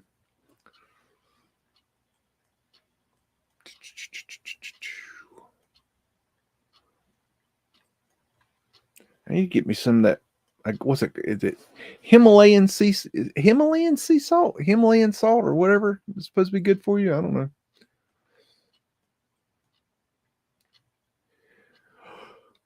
Got a wind catcher there. Got their finial porthole. I quit eating regular salt years ago. I cannot stand it now. Portholes, laurel leaf. But in the past year, I have tried everything I can to cut out salt. 1897. So, but yeah, I definitely don't like regular table salt, like Morton salt is like I don't know. I didn't notice it until I switched to sea salt, but as soon as I switched to sea salt, it really you could really tell a difference. I can't stand that stuff now. I would really rather have nothing than like a Morton salt or whatever it's called. Portsmouth, Virginia, 1905, Confederate Monument, Court Street. So basically, at their antenna obelisk with horseshit narrative statues. Our Confederate dead, yeah, whatever, who cares? 1861. So we popped that date into there, and I bet that thing is added or something. Something ain't right there. It looks like they did some tinkering up there. And there's Fred back there. We got Creepy Kid over here. Creepy Kid. In case you need one of those. Do.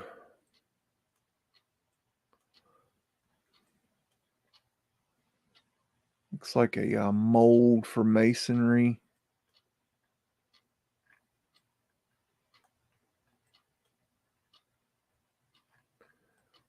Okie dokie. Arc light.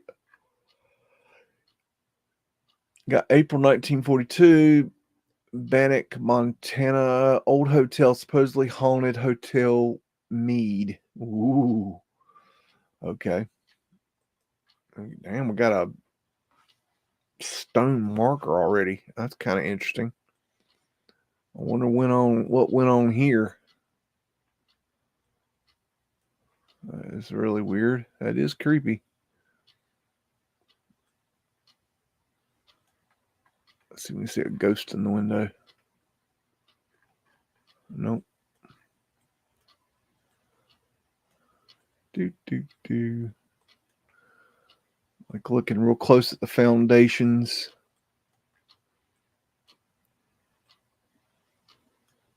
Okay.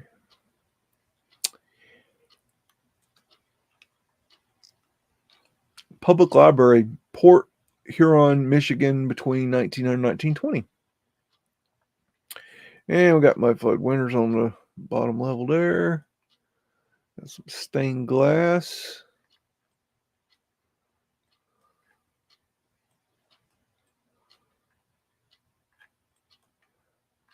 Got their lights right here.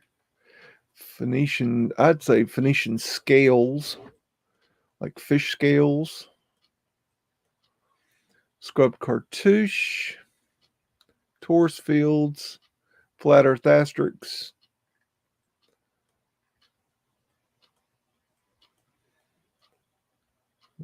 Banged public library into there. Phoenician shell. Looks like it's been vanilla skied at their antenna. And that's about that. Rochester, New York, circa 1905, granite building, Main Street, and St. Paul. And we will go on. We got, buttons aren't toys. Sorry, folks. We got Fred down here. Fred's Horse Build America. Fred did that. Got Cobblestone Brick Road that's, not melted. I ain't never going to get there. Got arc light there. Let's see. The granite building. Oh, these are my favorite ether lights right here. These are really cool. Look at the detail up in there.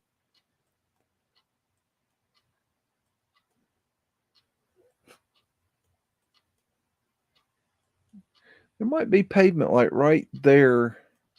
Maybe. It's hard to tell.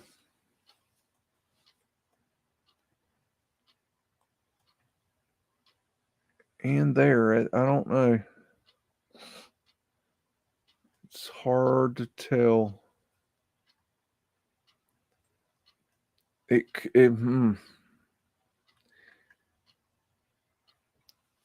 could be, no. I think that is pavement light because I think the awning shade is here. This darkness here. I think that's pavement light all the way across there. Hard to tell though. That's some weird anomaly right there. Not sure what's going on there. Got some construction.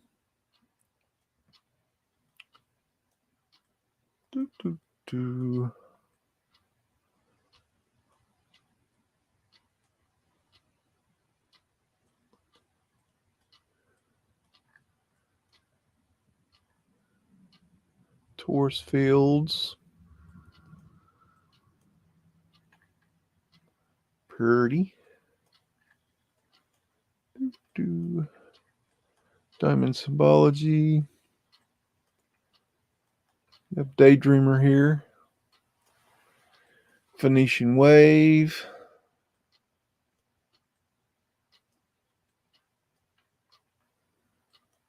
Vesca Pisces there.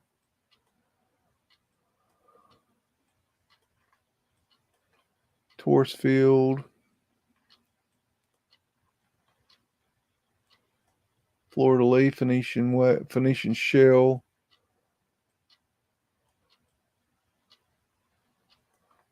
Purdy awnings.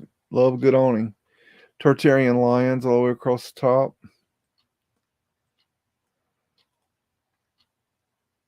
Very nice.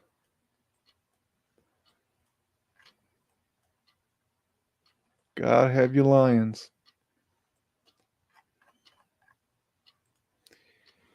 Scranton, Pennsylvania, 1900, Delaware, Lackawanna, and Western Railroad Yard. Just a nice big picture. There's some trains for Frankie because Frankie likes trains. Stone shipment. These beams right here, this is the kind of stuff we received a truckload of this week. This stuff right here. We received literally a load like this week on the farm. It's out of a building that was built. We don't know when. We know that the building was sold in 1915, but we don't know exactly when it was built. There's a lot of confusion there. But the beams, I've taken a preliminary look at them, and to me, they look like they are after 1900 because the nails are round head nails. They do have square head nuts on the bolts, but the nails are round head nails. So I'm thinking they're after 1900, but the wood is old. It's definitely old. And I've not determined how it was sawed yet. It's a little confusing now because they cut these things out of the building with chainsaws. So I've got to be real careful about how I investigate it. I'm looking at it, but it's going to take time.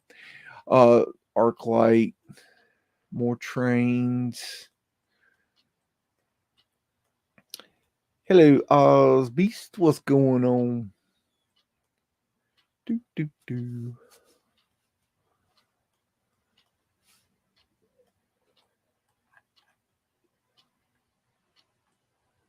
I wonder. You know what I think this right here is called? I think this is called the hump. I could be wrong. What this is a way that they could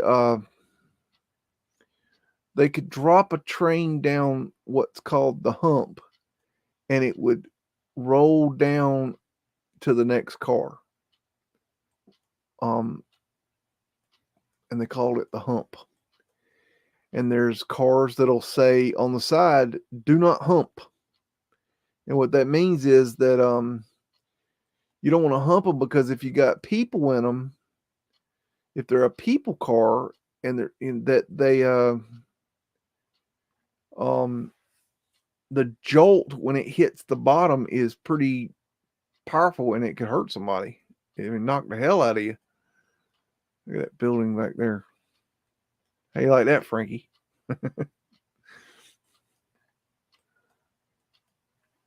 I'm sharing my limited train knowledge with you.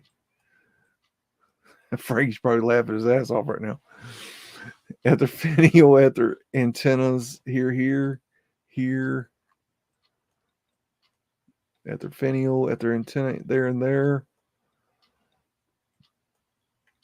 Dude standing on top of the train for some reason. You happy, Frankie? Is that what you wanted to see? Couple trains? This is 1900 Chicago, Illinois. Madison Street east from 5th Avenue. Got an interesting little trolley there. Cobblestone brick road that's unfortunately not melted. Oh, there's Fred. Hanging out, doing what Fred does. Got a boss man there. Got a nice little mud flood drop in there. Pavement light there and pavement light there. Pavement light is glass sidewalks that allowed light into the underground. We've got a clock. That is not a clock. Unfortunately, they did not decide to give us a real clock. They gave us a fake clock. It's just a sign. Architectural urn.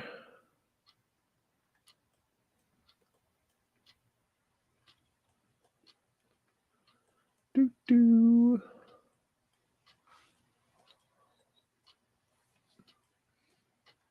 I have Chicago on my list of cities that are viaduct cities. I have a theory, and I have not had the time to do the actual boots on the ground, like thinking, or the investigation, or whatever, research, or whatever it's going to take to figure this out. But you know where they had the story where they say they raised Chicago? I don't think they raised Chicago. I think they built viaducts. I think that's what they did. I don't think they raised shit but the damn road. Got a mud flood drop in there. And I think that here's the thing. One of two things is true. Either A, they raised Chicago, and that means you can go underneath Chicago and you can find buildings that are set on new foundations. Okay? Or B, you can go under Chicago, and you can find viaducts, and you can find the original doors and windows still underground. Now, if you go under there and you find viaducts and original windows and doors still underground, guess what? There was no raising of Chicago. But it's going to take somebody with the information, the ability to go underneath Chicago and do the investigation to determine whether or not that is the case.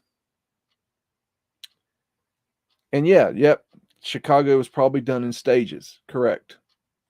Yeah, I mean, it wasn't done overnight, and it wasn't done as a city at one time either. They would have done it by neighborhood, by area, however you want to say it.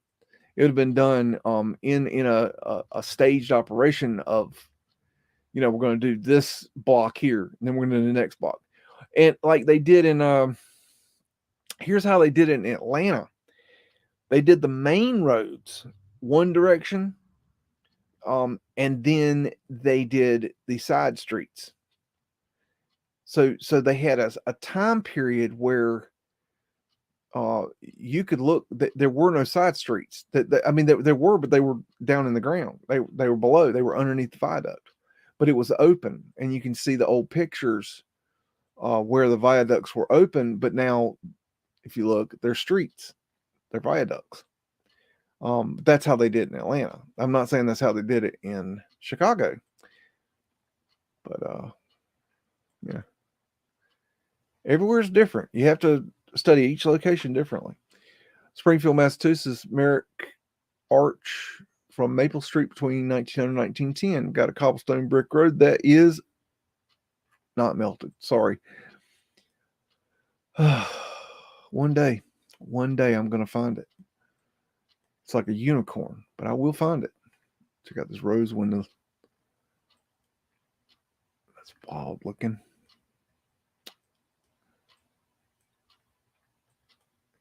Check this dude out.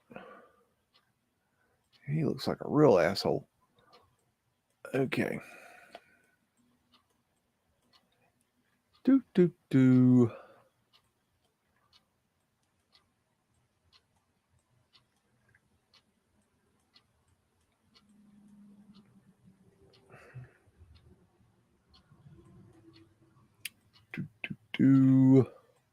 Mudflood windows. There. At their fencing. At their finial.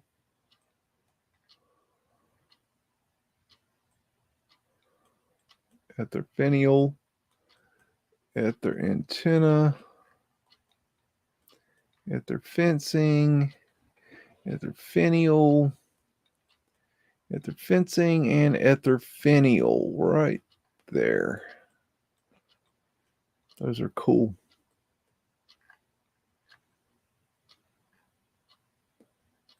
And we got St. Paul, Minnesota, 1908 Robert Street. And we got another cobblestone brick road to investigate. And, well, I imagine you know the got handlebar mustache dude. And we'll go by St. Paul, Minneapolis. This is up there in Exertus' neighborhood. He hangs out in these parts, terrorizes the neighborhood. Got at their fencing there.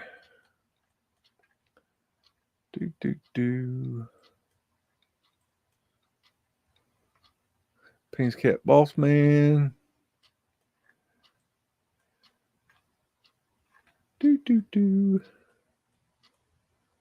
That's a neat car. Hello, supercalifragilistic. Every time I see your name, I want to say the whole thing. Supercalifragilisticexpialidocious. Every time.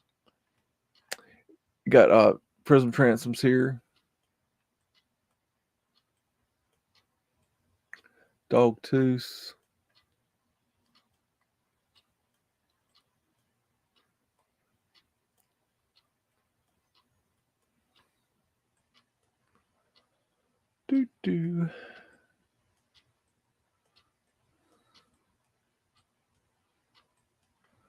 Bridge back there. Oh, Fred's right there somewhere. Oh, here he is. There's Fred. Got Fred Watchers of America. Got to keep them happy.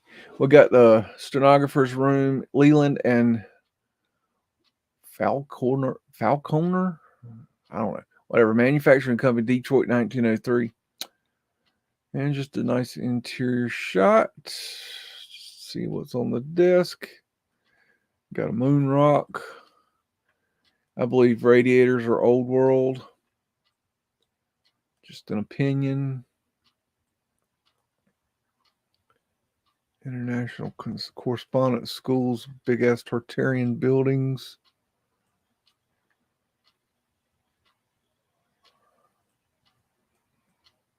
Got arched windows across here, outside the windows, there and there. Check out these lights. That's interesting. That looks super sketchy to me. Sorry, sketches, if you're still here. Forest City.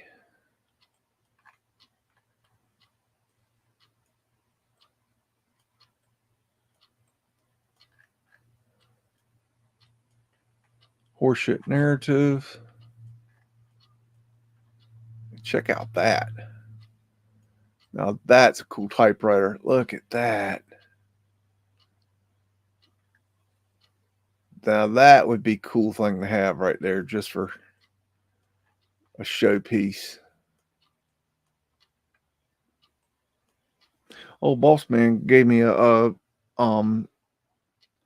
real nice pocket knife for Christmas,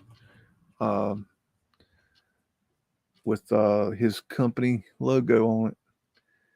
But it's real nice, wood handled, and it's made by Sarge brand. I don't know, it's real pretty. Got me that, and got me a new DeWalt SDS 20-volt hammer drill, some tools. I don't even know what all I got. Got some good stuff though for Christmas. Miniature Railway, Coney Island, New York, 1905. And I believe these are one of those mini trains. I believe these were actually used in the old world, on the what you know as the Underground Railroad. Not these cars. These are an addition. These are something we came up with, I imagine.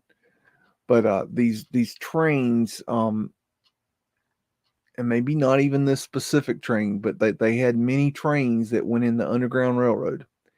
And I highly suggest looking into the Harriet Tubman story of the Underground Railroad, about her being a conductor on the Underground Railroad. And there is now a television show done by Amazon, I believe, of where talking about her being a conductor on the Underground Railroad, Tartarian Lions, and knob and tube wiring, Moorish look here. But I don't rightly suggest watching the movie because it has got some really certifiably fucked up shit going on in that show.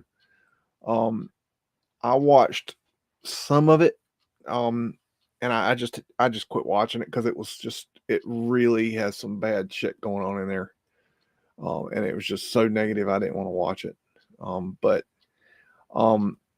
I was interested in the history of the Underground Railroad because I've been thinking that it was that there was an actual Underground Railroad for a long time, and then all of a sudden they come out with a damn TV show, and I was interested in that, but unfortunately I couldn't watch it. I just couldn't deal with that. This is a New York Casino, Belle Isle Park, Detroit, Michigan, between 1908 and 1920.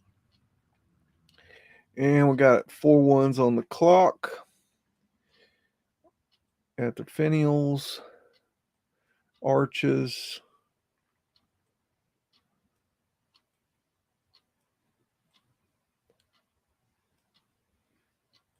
This is odd right here.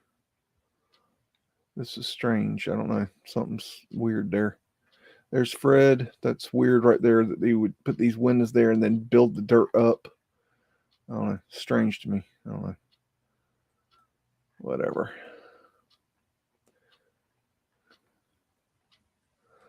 Weird scrubbed little cartouches there.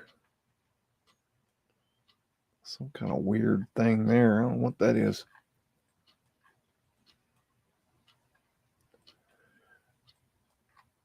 Alrighty. Got Toledo, 1906, Ohio Building, Madison Avenue, Superior Street. And we're going to find... nothing because of hitting buttons. Sorry, folks. Buttons aren't toys. We got a little electric car here. Got a little bit of cobblestone brick road here. See if that was melted. I don't know. We'll have to get a verdict on that. We need a price check on this cobblestone brick road, please. Price check on all Madison Avenue, please. Price check on Madison Avenue, please. That's pavement light right there, and there, and there, and there, and that's Fred's booty. And whoa, yeah, this is a coin. You should need one of them. Let's see what we got going up here. Scrubbed cartouche. It might be that weird cartouche. Got some nice, beautiful awnings there, kind of here and there. We got some here, some there, whatever. We kind of put them here, kind of put them there. We got these are prism transoms across here. These are prism transoms with wind catcher windows. Now, these are modern. These are something we installed, but they replaced what windows were here, which were wind catcher windows. And what they were trying to do was allow the wind catcher to work. Just so you know, in case you care. And you got shipping crates. Get your bicycles. Maybe another electric car. Man, they got a bunch of electric going on here. Arc lights. Scrub cartouches. Big arches. Ether lights. Off to the pub, I see, Sketches. Take Ozbeast with you. He likes to go to the pub. Don't you, Oz? Take Oz dancing. Got Ether antenna up here.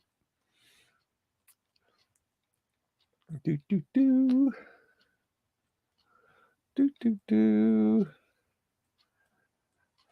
Still on break.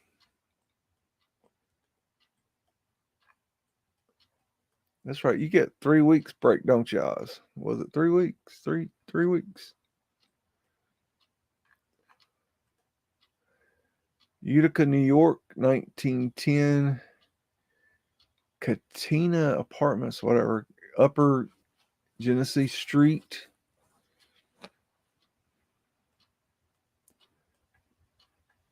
Let's see.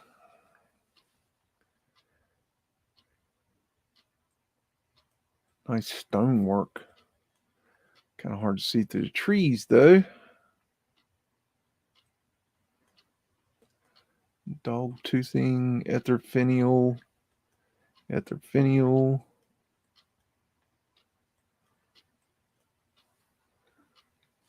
Let's see.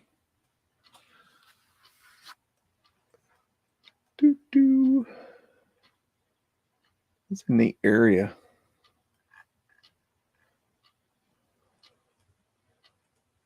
Okay, got Vicksburg, Mississippi, 1906. Carroll Hotel. I've been here before. Got Fred, and he is hanging out, doing what Fred does. Vicksburg still has this crazy hill here. Got windows going into ground over here, Mudflood windows.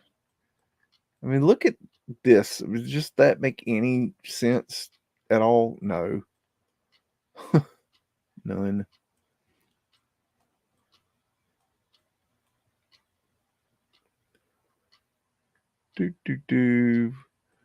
Ether finial, Florida Lee.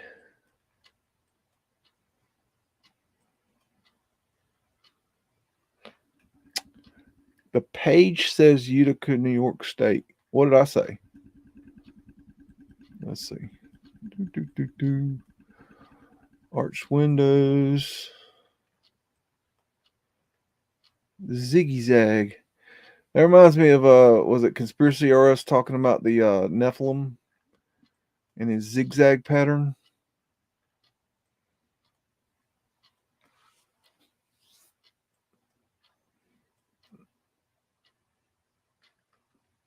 That's a squatting man. Or a Taurus field. However you want to look at it.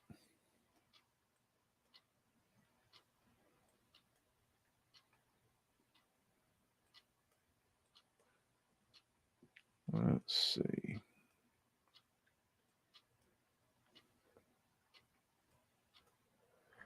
Okay, let's get back. Where was this?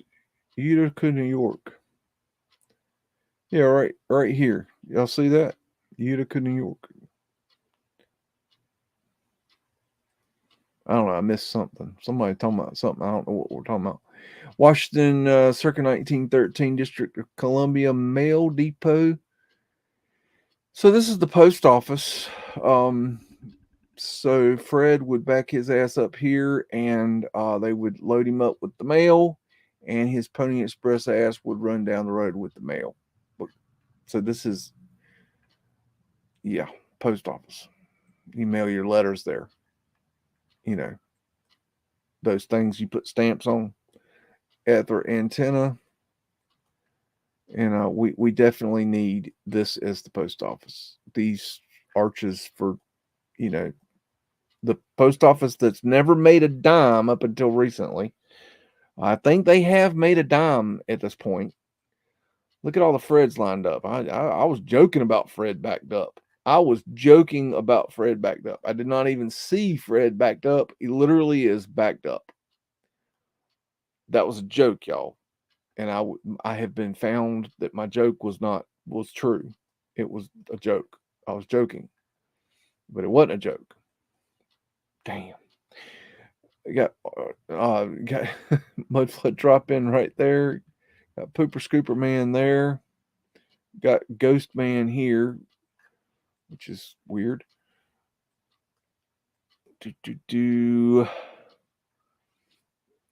Fred is a badass. Fred is a badass. You must be a Fred watcher. Got at their antenna there.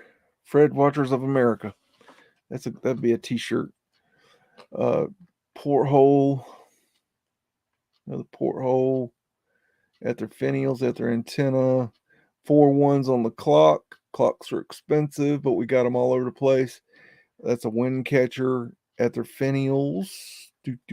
That is a post office for mailing letters. We got Washington, D.C., 1920 Merchants Bank, G Street Northwest. Okie dokie. And we got little cars here. Got Cobblestone Brick Road. Got to investigate. And no. And we got a weird little truck for hire. With them sorry ass tires? I don't think so. There's a coal hole, and that's a trap door to get to the underground. There's a coal hole right there. That is pavement light right there. Oh. Flat Earth asterisks right there. I can see them things in my sleep now.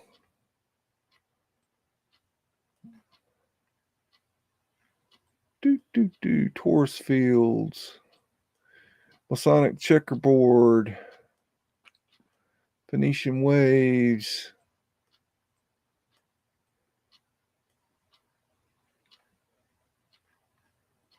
Looks like an S. I don't know. It's weird. Scrubbed cartouches. Look at that old glass. Diamond symbology. That's cool right there. Stamps for collectors. Weird. Scrubbed cartouche. Phoenician wave.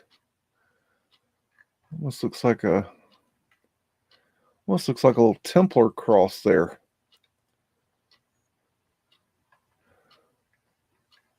Also, I don't know if everybody knows this already, but they were digging underneath Notre Dame in the where they had the fire, and they found two bodies in iron coffins.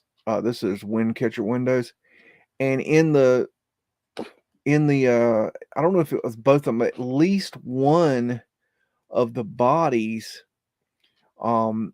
and they say that the iron coffins were reserved for elite, which I thought was interesting. That's a wind catcher window, by the way. See how it's cocked open a little bit. And Phoenician wave.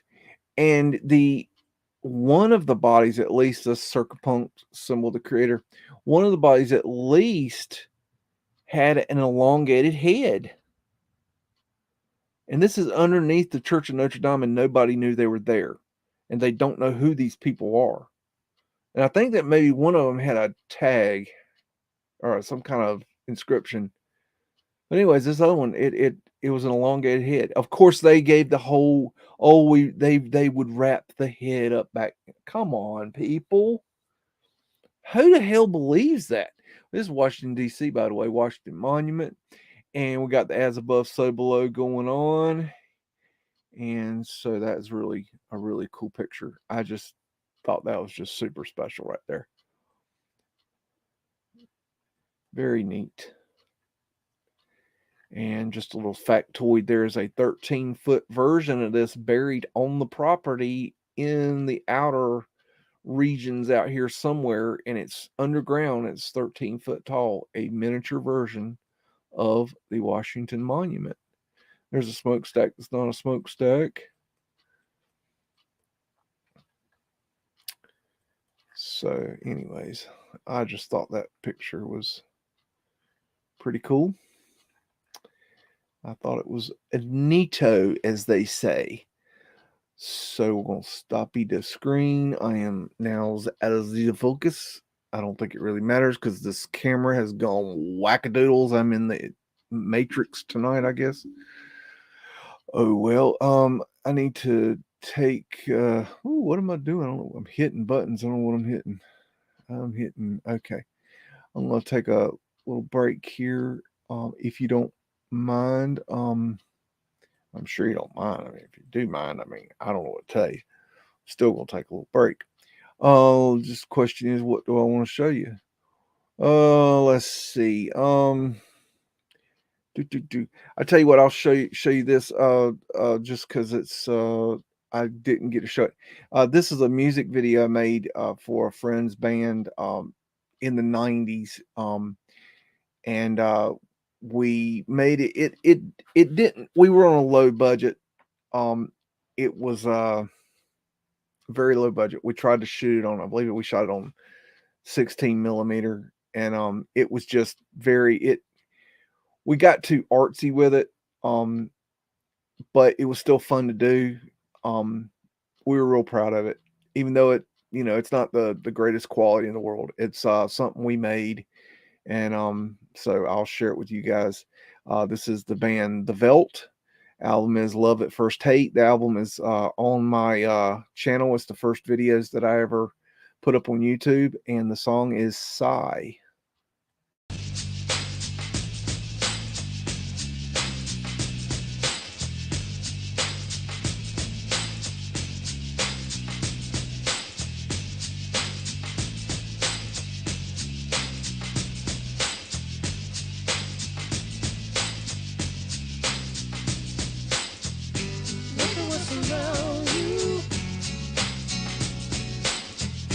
Everything stays the same.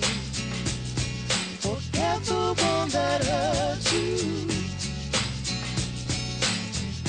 Try to forget me. You say you wanna get up to hold it down.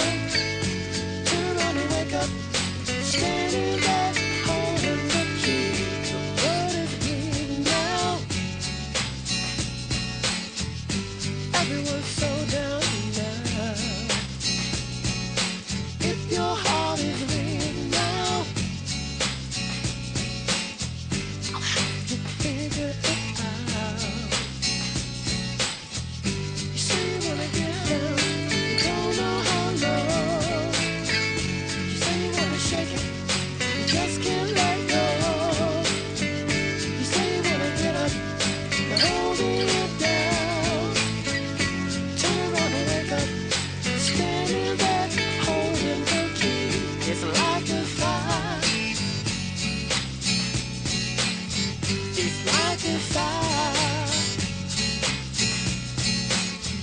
It's like a sigh.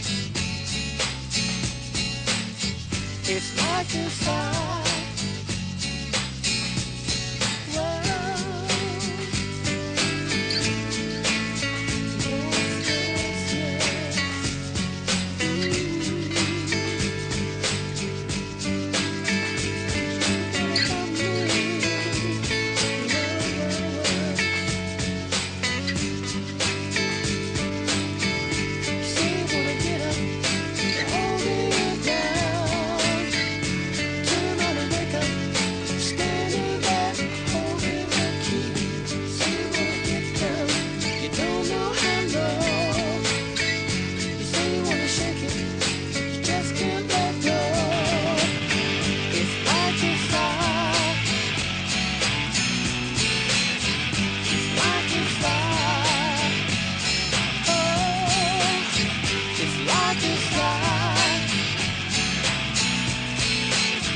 It's like a sigh. It's like a sigh. It's like a sigh. Forever won't hurt you. Forever won't hurt you. Forever won't hurt you. Forever won't hurt you. Wow, wow, wow.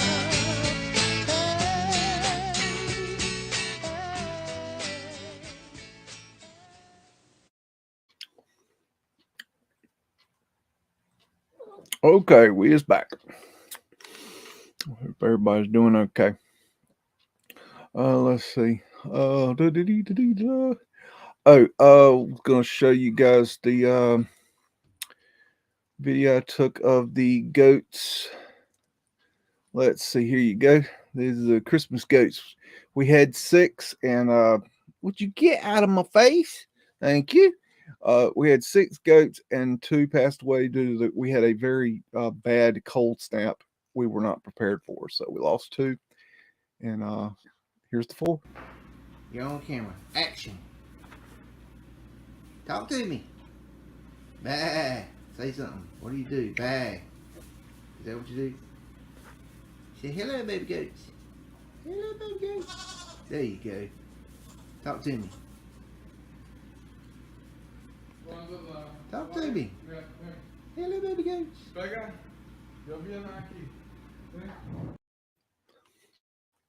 There we go. So that's the baby goats, and they are adorable. Let's see, let's check out the comments. What you people is running your mouths about?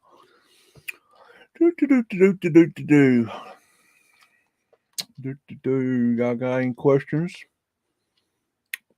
Excuse me, I'm chewing a candy. It's delicious. Get over it.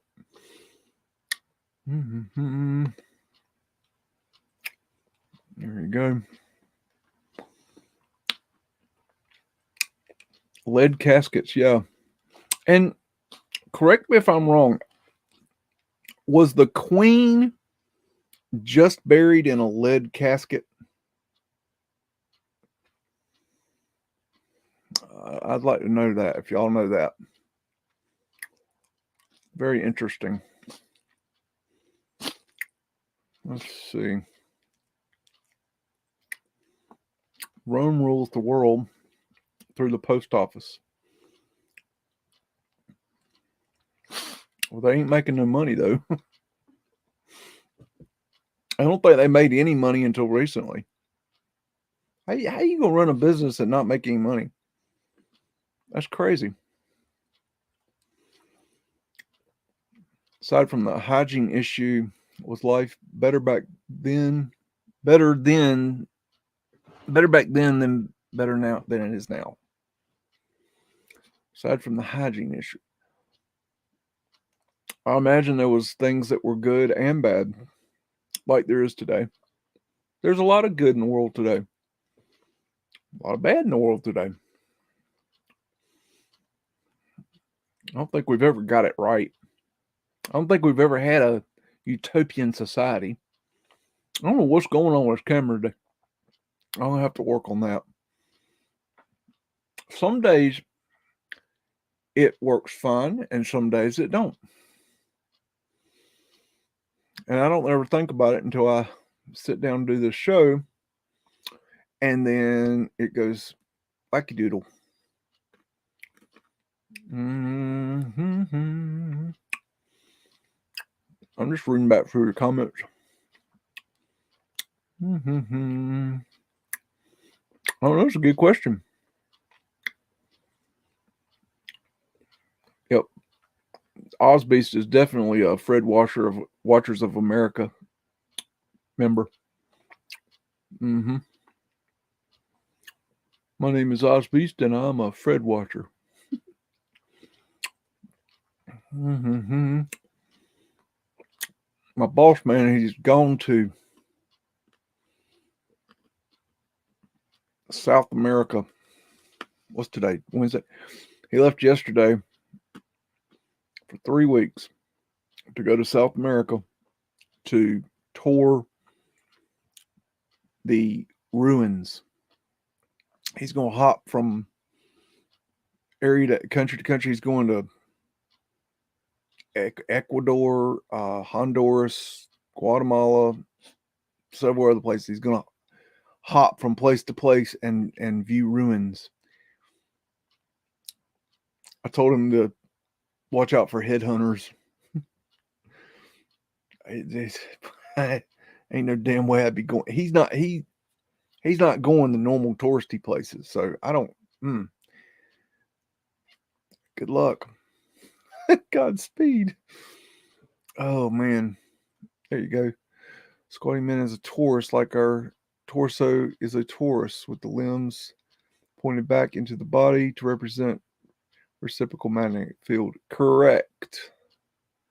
Although the traditional squatting man, instead of having the I don't know if I'm going to show this right, instead of having the normal torus field like this, the squatting man would show the upper arms going like this and the lower legs going like that. I'm not doing that right. Basically, like that, out, up. It's not. I'm not saying that. Kind of the squatting man would show it in reverse. That's the same thing. And they always had the dangly part, which they would say is the, dangling participle, but it wasn't. It was the middle of, it was the magnetic north and south, and then the flat plane in the middle is just assumed. You know where you are. You're in the middle. You didn't need to see the horizontal line.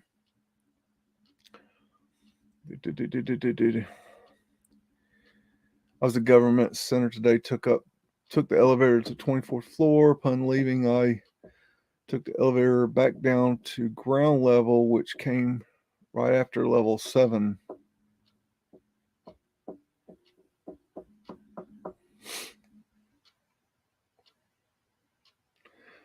Okay. I hear you. So my update on my Raleigh demo building. We've had a I don't want to call it a setback. We've gotten stomped in the foot. I think it's a better way to say it. The plan was they were going to dig out 10 more feet, sift through the dirt, check for artifacts, and give the clean dirt back into the foundation of the building, and then they could build the building on there, which is expensive. And some jackass engineer, smart ass motherfucker, came up with this idea that they could drill holes and pour footings and do it cheaper. And so now we're not going to get the building dug out. So that being said, that's the end of the exploration on that job. So I'll be putting together at some point what I found, based on what I found. I'm waiting on I'm waiting on pictures. I'm expecting at some point pictures. It'll be months, but I'm waiting for pictures to be sent from a group of people that have been working on the job, and it's going to take a while. But when I get it all together, I'm going to present it, and but we're not going to be able to see that what's under there. We got we got a basement and a sub basement, and we're not going to be able to see what it looks like. We were, and now we're not going to. So that sucks. What you gonna do? But anyways, I've learned a lot. It's really making me think about rethink some of my Raleigh research, not in a way that makes me think I'm wrong, in a way that makes me think I haven't gone deep enough, which is to me kind of let's put it this way. I knew Raleigh was one level deep, and this building proves that it's two. So if this building's two, and from my research, it's not in the nearly the deepest part of the city, I don't know. I don't know. That's the problem with this research project is it's never ending. It seems. The more I look, the more I find, and I'm finding more stuff all the time of just more data, more pictures, more information that just mind boggles that what's there that I didn't know was there. So it's really interesting. Oh, we found gosh, I don't know if I can even. Yeah, it's too hard to show you this stuff. I'll explain it. There's a in downtown Raleigh, in the north of the city, there was a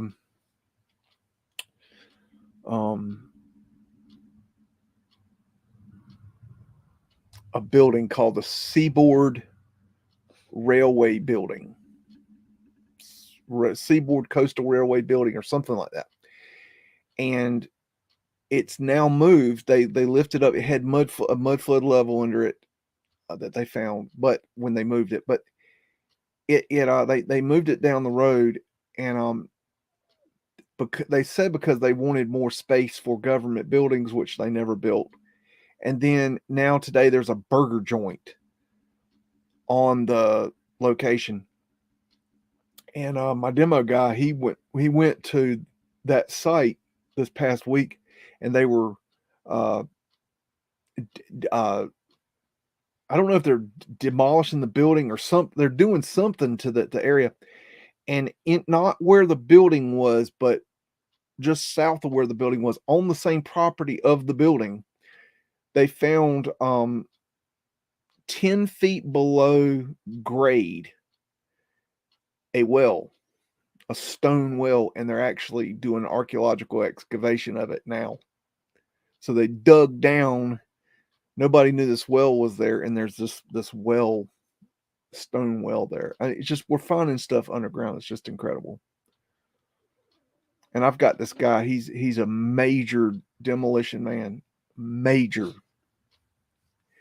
And now he's starting to look for stuff I'm telling him to look for, and he ain't a believer yet, but he can't disprove what I'm saying, and he's one of those people that he'll try to disprove it, and through the trying to disprove me, that's good, because he's gonna find things. It's freaking awesome, because every time he tries, he gets stumped. It's beautiful. I love it. I don't know. What area was Harriet Tubman in? I mean, which states is the railroad supposed to be in? That's a tough question. I think it was in a bunch of states. That's a complicated question, Oz. I don't know the answer to that. I'm pretty sure it was extensive. It was big.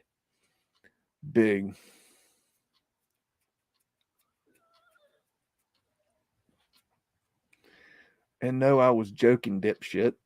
I'm not going to give nobody his phone number. Seriously. See, that's the problem, people. They take everything you say just literally.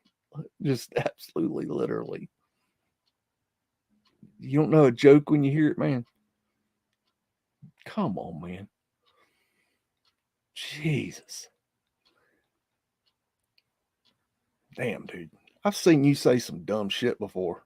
But damn. Come on, man. Seriously. Would you like to call him too? Oh my God.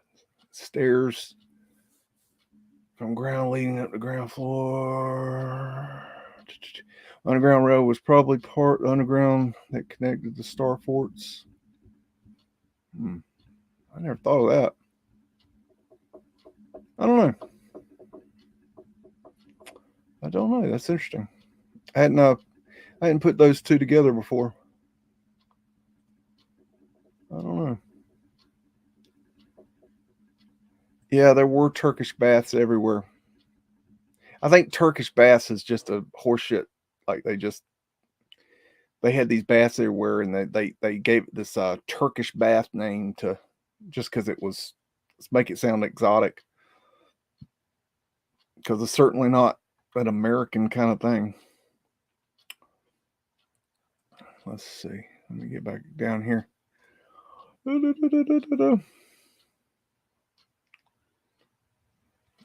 I'd sell my ass for a call from John Levy. Dude, see, this is what I'm talking about.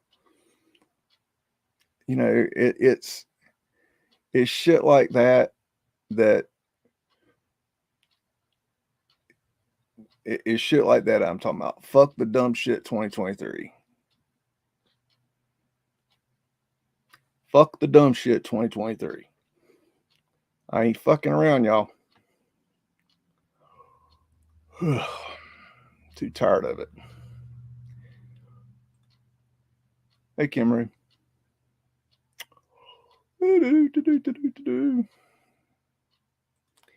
I don't know about the damn throw stuff out of windows. I don't know. Would you really throw your turds out the window onto the street that you have to walk?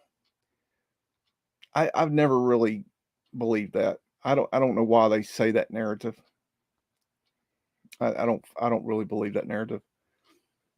If it's true, then I mean, you got there's a story where the servant of Marie Antoinette almost dumped. She was cleaning out her chamber pot and dumped it out the window and almost hit Marie Antoinette. And you know, it's a great story, but I'm not so sure.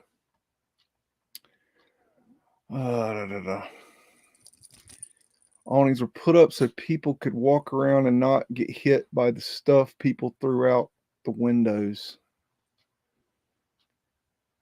No, I don't think so.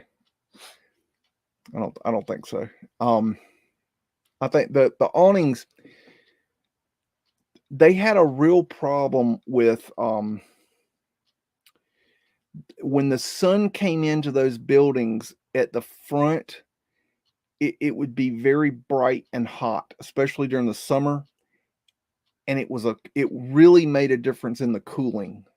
And I think that's what the awnings were for. That, and also they would use them for so people could walk kind of not as much out in the elements when it rained, and also so you could put things out in front of the stores and it not be out in the elements, the sun and the snow and the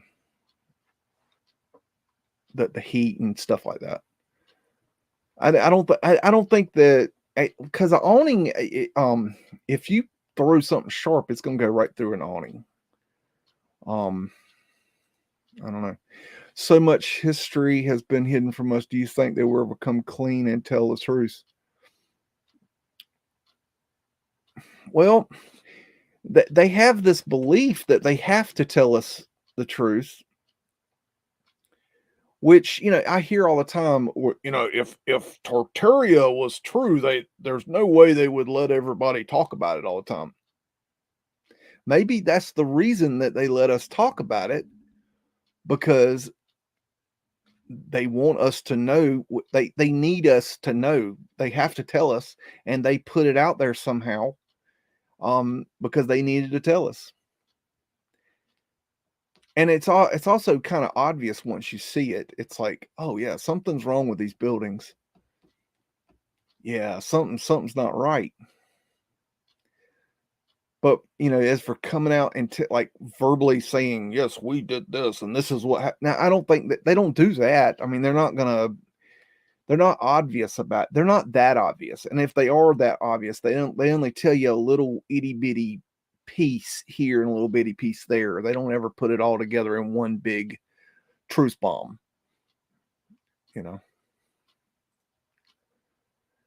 Maybe they could drop a camera through the holes for the footing.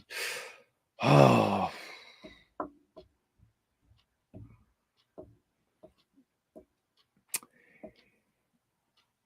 yeah.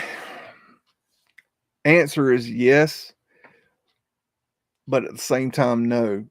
And the reason the answer is no is because my guy is not going to be doing the footings. He doesn't do that.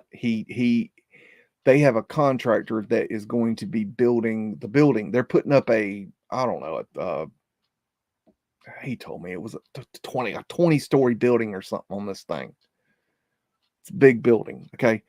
And so he's not going to be drilling those holes.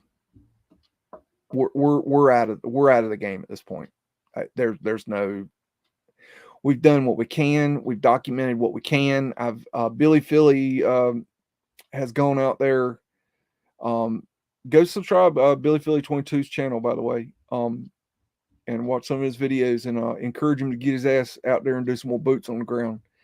He's a little stoved up right now from whatever that jackass's name, that skeptard idiot guy that made a hit piece on him, which was bullshit, just stupid. But we got to encourage him to get back out there, because he does good work. But he got some video, some good video, and we're collecting data right now. We want to present the best evidence we can for the structure, so that, because there's so much that we're looking at, and it's confusing. It's very confusing. There's not a lot of historical data on this building because it's a warehouse building. It's not an elaborate building. It's just a brick building. There's nothing fancy about it. It's in the warehouse district. It's a warehousing building. It's meant for manufacturing. It's not pretty. It's just a brick building. There's nothing special looking about it. And so there's the documentation is, I mean, why document it? And so there is some documentation, but not the kind of stuff we like. So we're trying to document it the best we can without having the real good historical documentation. So let's see. Surprisingly, my chickens did great during the cold snap. I thought I'd lose a few. Yeah, we hadn't lost any chickens. We had a turkey try to escape. Had to clip its wings. Yeah, that's about it. Oh, the fish died. There's a fish pond, what are those fish? Some kind of fancy goldfish things. I don't know, but the pond just got too cold. We had this weird cold snap come through here, and we don't normally get that. Matter of fact, 3 pumps around me blew up since like not very abnormal. Let's see, what is this? China poured more cement in the last 10 years than the U.S. did in the last 100. But what they say these mugs did from 1890 to 1920 from stone with horses greater than both, not possible. Poured cement. Yeah. Hadn't there been like a shortage of cement or something? I don't know. Okay, let's get there. Trying to give y'all koi carp. I don't know. They're tiny. They're like 3 or 4 inches long. They're little things. I don't know. I don't know much about them. Oh, thank you for putting up that interview link there, Frankie. And Oz got up the Billy Phillies channel. Let's see.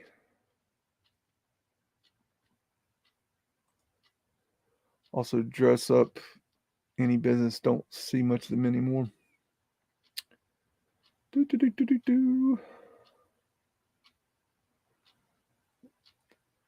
Let's see. Don't really see a lot of the poop on the sidewalks in the photos we look at. Horse poop on the street, yes, but I think folks just emptied their chamber pots in the streets. I think the stories of the throwing it out of the windows goes to like back in Europe. I don't think we did that in America. I think this is earlier that they say this happened. I think we had evolved in the official narrative. There's a shortage. What? There's a shortage of sand due to all the glass.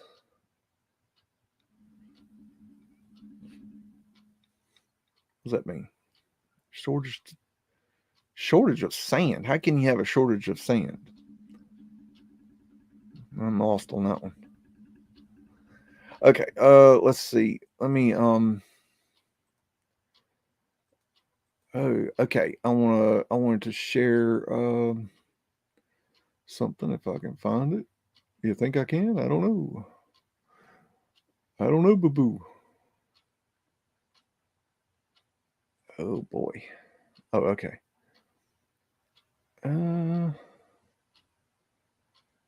Here it is. Sorry, folks. I'm going to present the screen. And we will go look at, this is Pittsburgh. And what I'll show you, down here, we'll start over here, I guess, somewhere. Right here. The funicular we were looking at earlier is right here, I believe. I think, yeah, this is the one we were looking at earlier, and it looks like they removed one half of it, maybe. But anyways, this is let's look down here now. See, earlier, let me back up. See, earlier a picture was taken from down here, and you couldn't see the funicular bottom.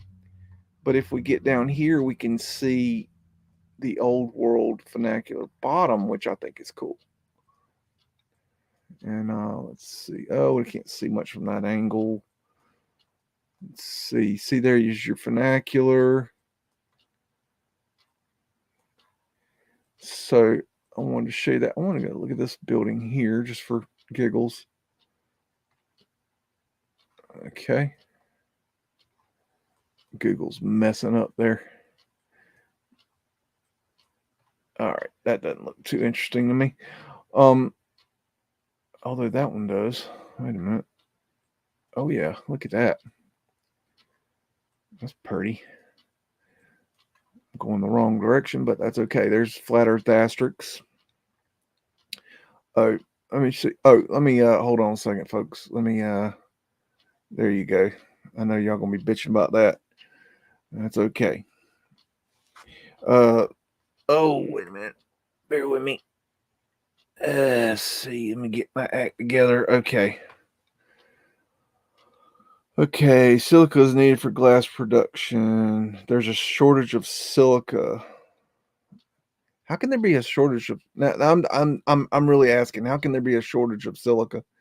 Look how this is below here. This must be a viaduct right here that we're on. 1879, 1900, Pittsburgh and Lake Erie Railroad. Wow. Let me see if we can get out and look around here a little bit. So that looks like a viaduct. That very well could be, but it's hard to tell about these things. Just because it looks like a viaduct don't mean it's a viaduct. Oh shoot, I'm locked up. So it could just be I don't know, man, because that very well could be considered a viaduct. You know, I've not looked at Pittsburgh as a viaduct city, but um, that's got some preliminary telltale signs of being a viaduct. I don't know. Okay. Oh, wait a minute. All right. I'm totally off my what I was even trying to do here. Let me get back. Okay, we were right here. I wanted to go over here and look just because let's see, right here.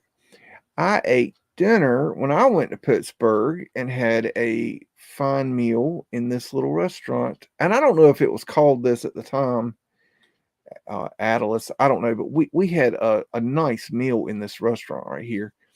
And we had great steaks and wines, but what was really cool about it was that it overlooked the city.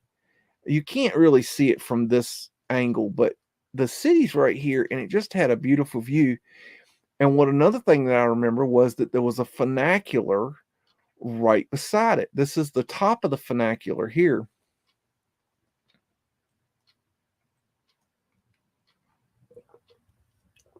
They call theirs inclines. Now, if I go back out, I don't know if I can even do this, but I will attempt it. Oh, go. Oh, wait. No. Okay, buttons aren't toys. Okay, I don't think I can do it that way. I was trying to give you an idea of what the view was. It was kind of like that. I mean, you're not getting it very good, but we were eating here and you could look out over the city. But then we could watch the funicular go up and down right here. See, there's the incline place. And then you get drop down here and you've got the incline bottom with the old world building, which is interesting because the bottom seems to have the very old world look, and the top not so much. But anyways, now that we've done that and y'all are like, okay, he's completely off his rocker, we'll go here and just kind of dick around in Pittsburgh for a while because, well, I'm driving and I feel like it. And we've got a Star Fort that was right here. It's no longer there, obviously. But you got the Star Fort, and then you got a point here. So maybe there was another point back out. I mean, it's very Star 40 there. Makes you wonder if there was more Star Fort. But I figured I want to go look down at Pittsburgh and just kind of see what's there. Maybe we should check it around for kind of viaducts. I'll tell you what, now that right there is a very, very red flag for viaduct right there. You see how that's raised right there? They bring it in on a bridge. That is a very convenient way to hide a viaduct. That is very suspect for viaduct. Okay, look. Here, let me go. Let's see. Let's look around. Okay, let me give you an example. Okay, obviously we got to get from point A over here, okay, to point B over here, right? One side of the bridge to the other to connect the land masses, right? Now, if we come in, theoretically, we would drop down onto grade, okay? But the question is, does it actually drop to grade? Okay. Now it's hard to tell from this image, but it may or may not. Now, what I'm going to do is I'm going to drop down right here. And I'm going to look for it to drop down. Now, when I mean drop down to grade, what I mean is you saw that drop that was over here. Okay. I don't know if we can see it from where we're at. Okay, we should see that drop. There's like, let's say 10 to 15 feet. Okay, we should drop 10 to 15 feet to get down to grade. So what we're looking for is we're looking for that 10 to 15 foot drop. Okay, I don't see it. Okay, I don't see it. So that tells me that this is very possibly, I'm not saying it is, I'm just saying we're speculating here. We're thinking, we're using our thinking caps. Okay, we're not wearing our dunce caps like some other folk. Okay, we're thinking here and we're thinking, okay, we got a drop here. Let me drop down here and give you an idea. This is the drop. Okay, how high is that? Let's say 2, 4, 6, 8, 10, 12. Let's say 12-foot drop. Why do we have chains on the wall? That's odd. Okay, so you know there is a, oh, it doesn't have, oh, wait a minute. They don't put bridge heights in this town? Damn, that's kind of messed up. Yeah, that looks old too. Well, let's check for those divots. See any little pot marks? I don't. Okay. I don't know if y'all are following me or not. Doesn't matter. I'm going to go ahead. If y'all ain't following it, I don't know what to say. What I'm doing is I'm looking for a 10 to 12 foot drop. Now, I see a little bit of a dip there. Okay. From here to there, I see a little bit of a little bit of a dip. Now, is it a 10 to 12 foot dip? I don't think so. Okay. So, you know, that's what we're looking at. I'm not saying it is a viaduct, but I'm saying it's a possibility. So now we'll go ahead and look around. Why not? Got Phoenician shells. Got ventilation underground right there. Does anybody know if Pittsburgh has a subway? I don't know. Look at that.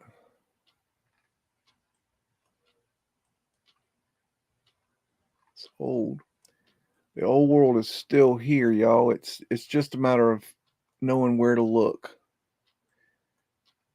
It's like hidden in places. See, most of the time people are walking around, they got their heads right up the phone's ass, and they don't notice any of this. They don't see any of this stuff. Okay. It's there. They just don't see it. You got prism transoms here. Anytime you see those, you look down for pavement light. Now most pavement light is gone. Frankie found some pavement light recently. Good job on finding pavement light there, Frankie, by the way. I don't know if I told you or not, but I did now. So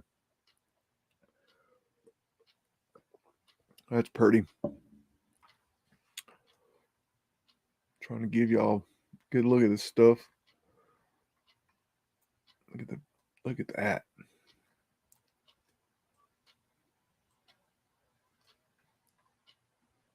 There's something going on there. If we can get down that side road. Yeah, we got Mudflood winders right here.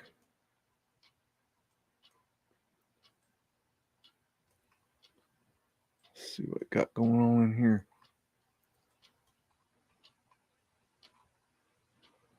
Okay.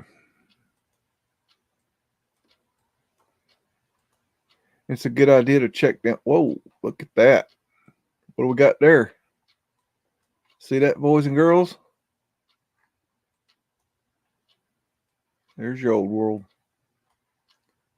Look at that right there. Y'all, I'm really starting to suspect Pittsburgh as being a viaduct city. You see that?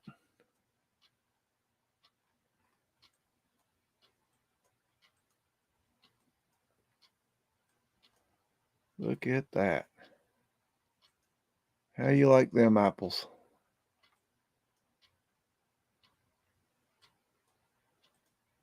Yeah, it's good to check these back alleys. I found some of the best stuff on the back alleys.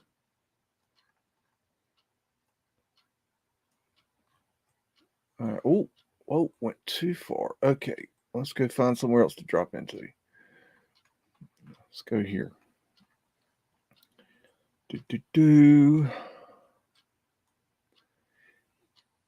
I'd always heard when I was growing up that Pittsburgh was a very dirty town because of the steel mills, and that it was so dark you couldn't really see. It was like just nasty.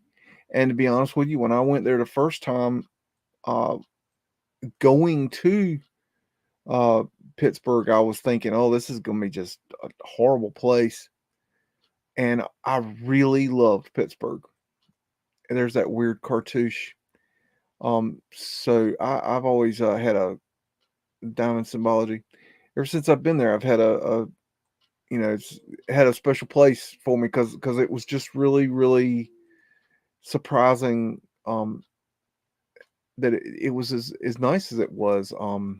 But I didn't know about what I know now. I mean, now I'd really enjoy it.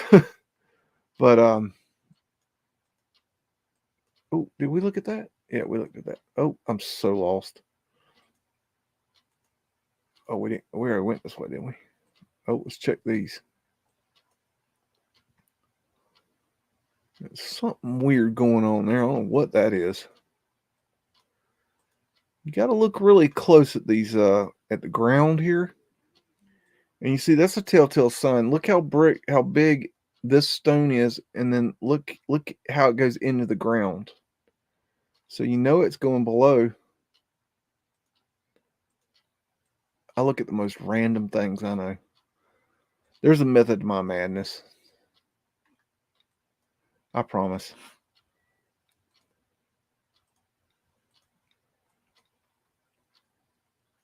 It's just one of them trust the process things. Phoenician wave, maybe. Yeah. Okay.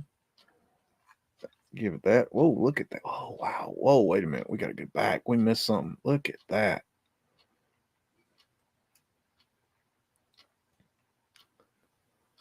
That is nice stonework right there. Ewart. Wonder if that's the headquarters for Ewar. Ewart building. Code word Ewart.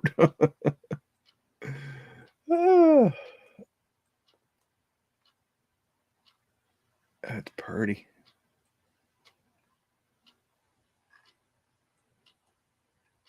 Oh, we got a little Flatiron style building. Beautiful.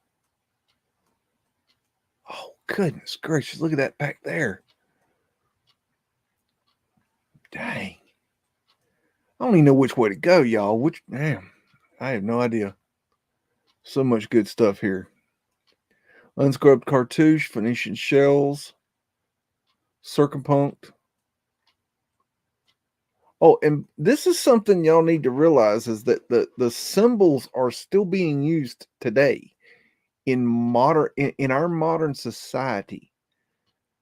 Okay, I'm saying that they're using them in our advertising and in our construction, in our details, Tartarian lions.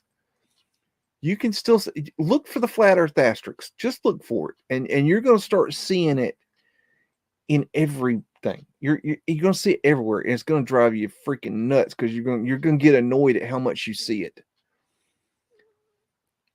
Looks like is that a swastika? Yeah, that's a swastika right there. It's a funky looking. That one's cool. I don't know if I've seen one exactly like that. Man, there's some good stuff here. What is that thing? Damn. Hold on. What's going on here? This is weird. Look how it's here and here. I wonder if they had a building fire right here. I bet they did.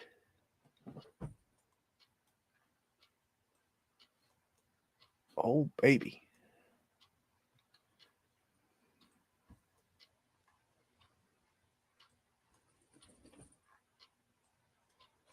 But they use the same symbols today that in everything. It's just they've modernized them, made them cooler, more modern update. Look at that. Jeez.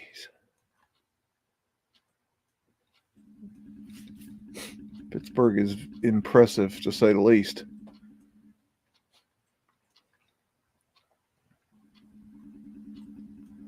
Giving y'all a look at it.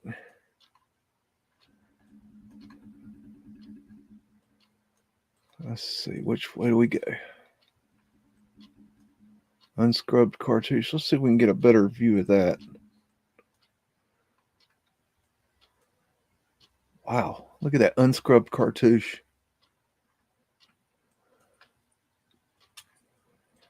I don't know. I wonder if they changed that building or something.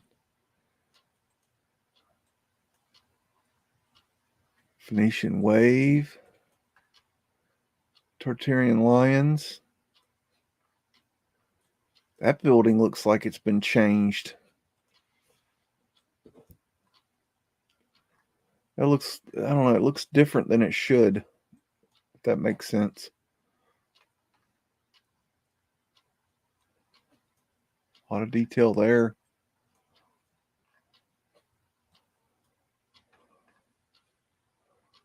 Wowzers. See, they've modernized this. See, you've got the brick, and then you got the modernization. They've kind of, in a way, brutalist facaded this building in a way.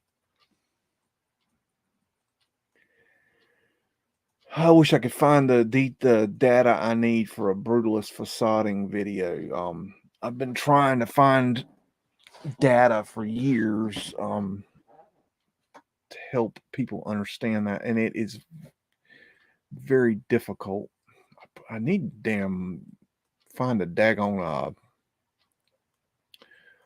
some kind of modern architectural, like, college book or something, like a school book or something. I don't know. I need something that, I don't know.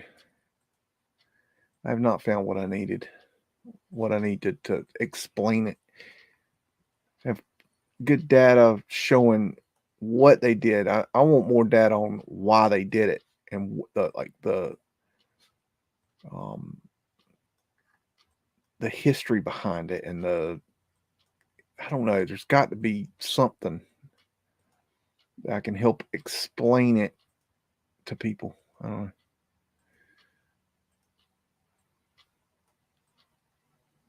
Which way do I go? Okay, I'm gonna go out. Try to make Art Deco style something. Oh, we got obelisk. Looks like. What is that? Let's get down and see what that is. Oh wow, that's like a modernist version of what the hell? This is like some kind of oh man, this is like very uncomfortable. Get me out of here. Go. No.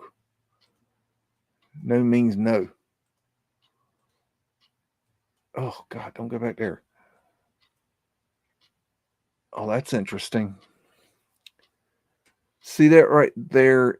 There was a floor here. Let's see where the joist went in. Now that doesn't mean there was a floor below there, but you got ventilation right here to the underground.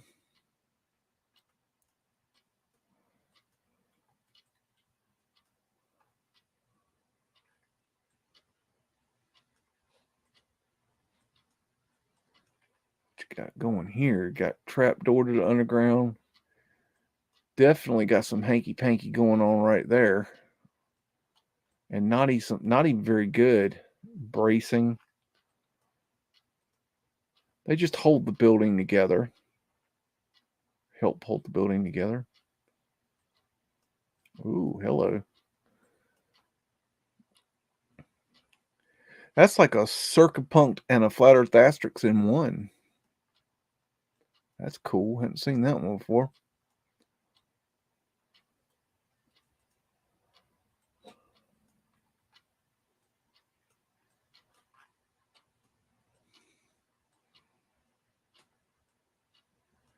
And if you're new here, what I do is I drop into a city and I just go and see what I can find that's left of the old world and point it out. And the idea being that you get the understanding that number one, you can do this too. I'm not doing anything, that's not doable by anybody. I mean, hell, you can do this. Got the three arches, the one big arch, the two little arches in the circle in the middle. Very common symbol. Oh wow, look at that cartouche. Let's see if we can get a better view of that. Look at that. That's pretty. Jeez. But and it also shows you that what was there in the past. We think it's these were probably portholes at one time. We think it's gone, and it's not. It's still very much here. Now they have destroyed a lot of it. I mean, my buddy, his job is literally to destroy these things. That's his job. Okay, I mean, straight up, he literally gets paid millions of dollars to tear these down. That's his job. That's his business. And that sucks, but the truth is that they are tearing these buildings down, and they're tearing them down day after day, and they're getting better and better at it all the time. They're getting it done faster, they're getting it done cheaper, they're getting it done, more efficiently, and there's nothing we can do about it. When you got a dollar be made, pretty much, you're going to lose that fight. The archaeologist, the historian are going to lose this fight. Okay. But now that I have an inside to one of these people, and okay, it's only one, but it's one. Okay, I got one. Okay, y'all go get one. Okay, and we talk to these people and we help them understand that we understand that they're not going to give up their work. They're not going to say, I refuse to do the building. We know that's not going to happen. We're not stupid. Okay, but we can teach them what to look for and request that they not beg, but I mean, although I have possibly begged, there might have been some begging at some points to document these buildings as they're being demolished, because in the process of demolition we can learn things that you can't learn by looking at the buildings from the outside like we're doing right here. So when they tear those buildings down, Well, they're going to find things. And so we need to be talking to the plumbers and the electricians and the contractors and the demo man. We need to be talking and befriending them and, buy them beer, buy them, Coke and a smile, and get to know them and help them understand, maybe not help them understand what the mud flood is. I mean, they have to see that for themselves, but help them understand that they need to document what they're doing. Help them understand that they are one of the last lines of defense to document these historical buildings. What the hell was that? Damn, two big ass pillars. What you Miss Masons up to? Eagle on ball on pillar, Joaz and Bucking. What's going on here? But I mean, it's they're kind of the last line of defense. You got some Mudflood winners for you in case you care about them, want to see them, whatever. And so anyways, talk to your people that try to get to know people that are in those trades. Because I mean, these guys, I'm telling you now, plumbers and electricians, especially, well, both, but especially plumbers. Plumbers have seen some shit. Plumbers, they get up under a lady's skirt. You know what I'm saying? They go under these buildings in places that, in the unmentionable spots. You know what I'm saying? They see things that most people don't see because they're inside these things. They're knee deep. Look at that. They're knee deep into the interiors underneath. So, anyways, I'm doing my part. You do your part. If you can. Can't, then, whatever. It is what it is. Got a drop in right there. See that? And that makes me look up. And let's see. Oh, wow. What we got here? Wow.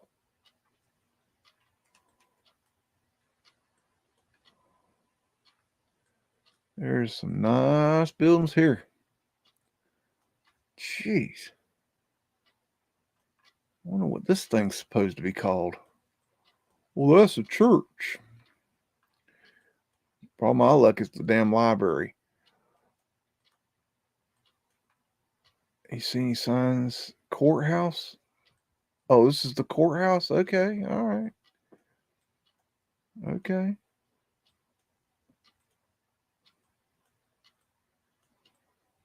Jeez. Was this the jail? This must be the jail. Something. I don't know. Good grief. I don't even know where I am. I am so lost. Am I even in Pittsburgh anymore? Let's go way up here. See what we can find. Oh, it's got. Oh, hello. Well, let's go down here. Why not? What's going on here? Oh, it ain't gonna let me go in there? Dang. It ain't gonna let me go in there, y'all. Tunnel. I found a tunnel. Ain't that nifty? Oh. I am locked up or something. Let me get back out of here. I don't know where the hell I am. Oh, there's some stuff here. Wait a minute. Let's go right here. Why not?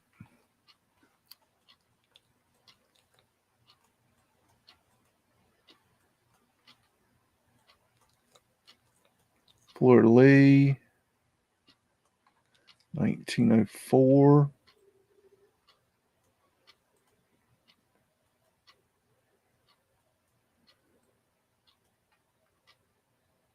Let's see.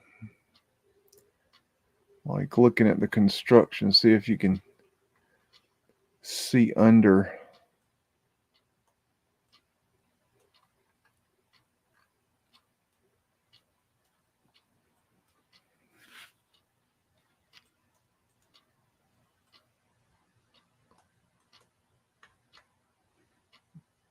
1890.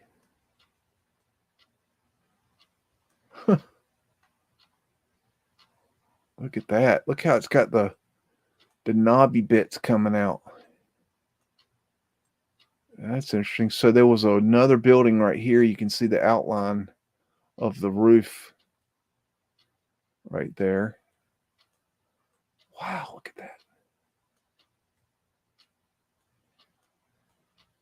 We so underappreciate our world.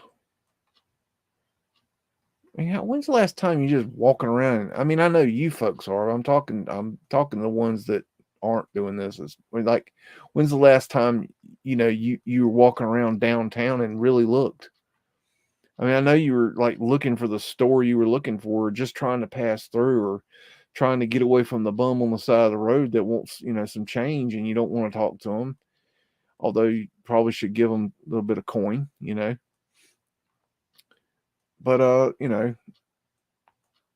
pay it forward, and I mean, give a man $1, you'll get 2 back. I mean, there's hell 3 really.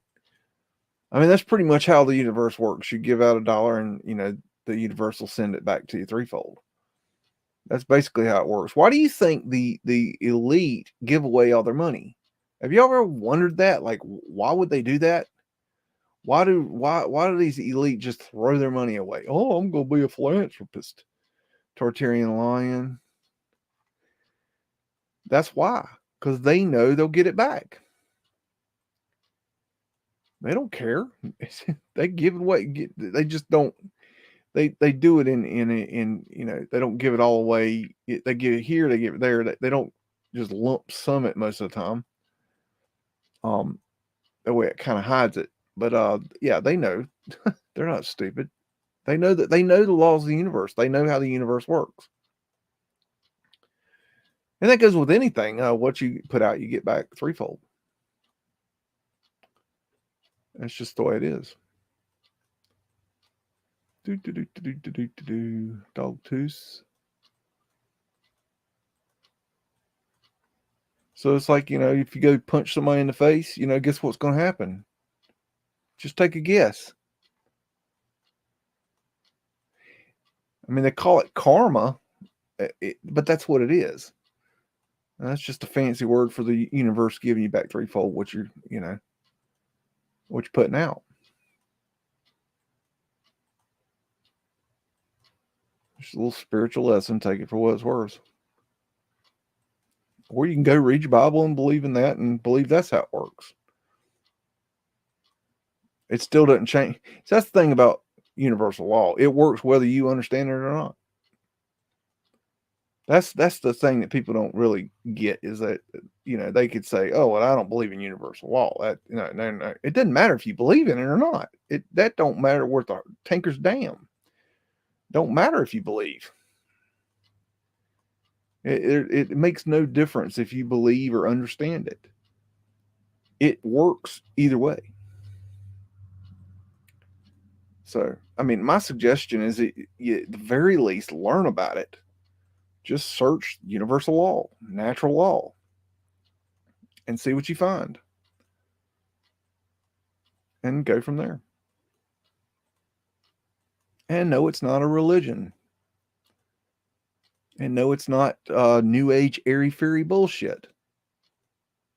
This is old spiritual teachings.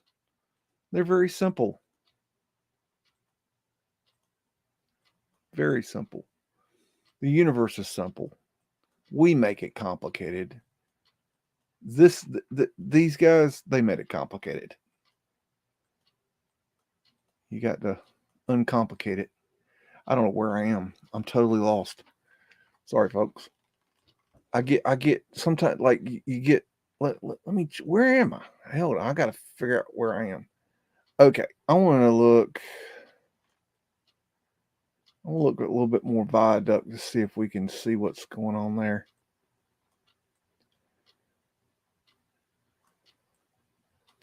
To start with looking for viaducts, you start at the outside of the city, and you work your way in, because that'll help establish a baseline Okay, so that goes under. It's interesting. Now, where does this... Another thing is they'll gradually raise it. Sometimes they raise it outside the city. Sometimes they raise it inside the city. Oh, there's the what is that?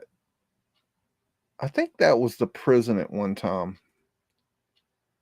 Look at that thing. That's crazy. We were looking at that earlier. Can we look down the center of the... Looky there, you got a fountain in the middle.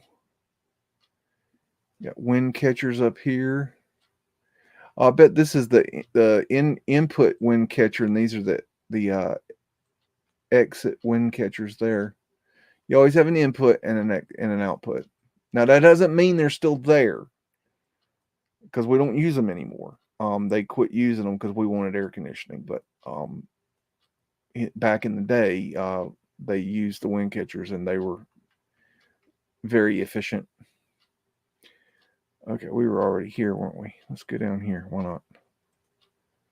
I'm just farting around, y'all. Why? Because I want to. Why? Because I can. What's that? Go back. That's a bridge. Okay. Is this where that star fort was? No. I'm just taking a real good look at Pittsburgh, y'all, because I hadn't ever really done that too good. And let's look at the outskirts. That's kind of interesting. Maybe not. Ooh, got over here. I have some interesting residential stuff. Ooh, I like that. Let's go check that out.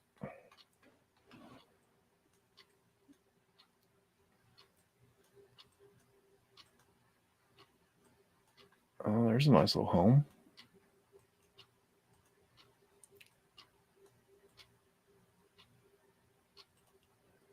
Do, do, do.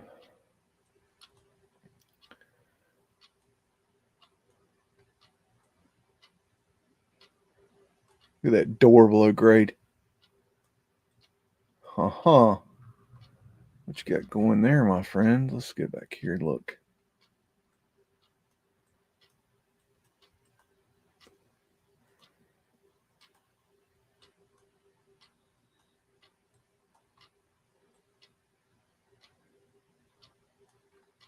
So we got some nice residential stuff too. Let's go back down here. It's fun to get lost.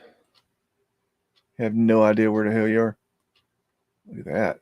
Schoolhouse Apartments, 1898.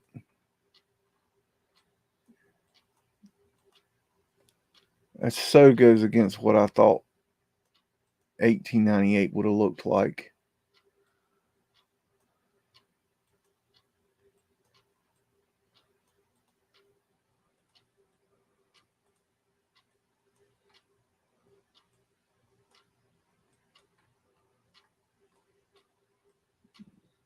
Very cool.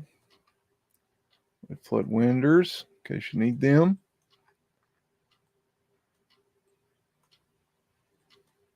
Let's go up this little street here. Oh, got some cobblestone brick road.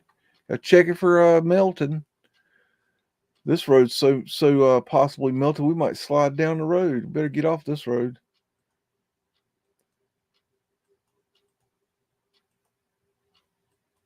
Do do do do do do do do.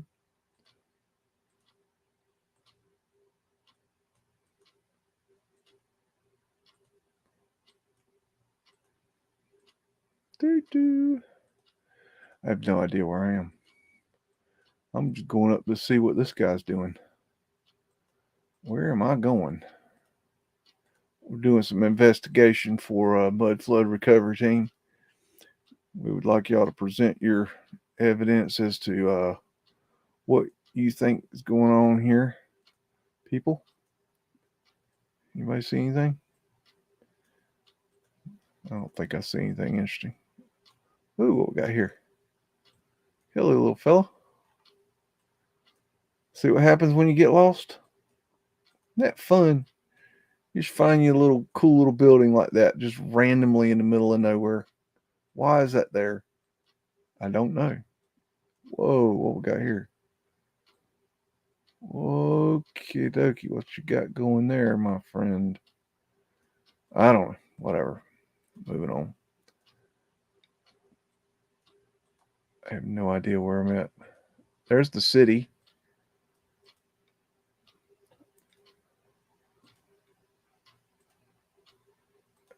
This is like drinking and mudding. We're all over the place. Oh, look at that one. Pretty cool.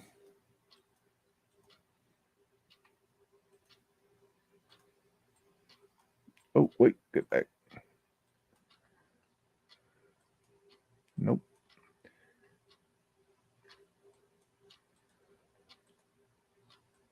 Okie dokie. Oh, look at there.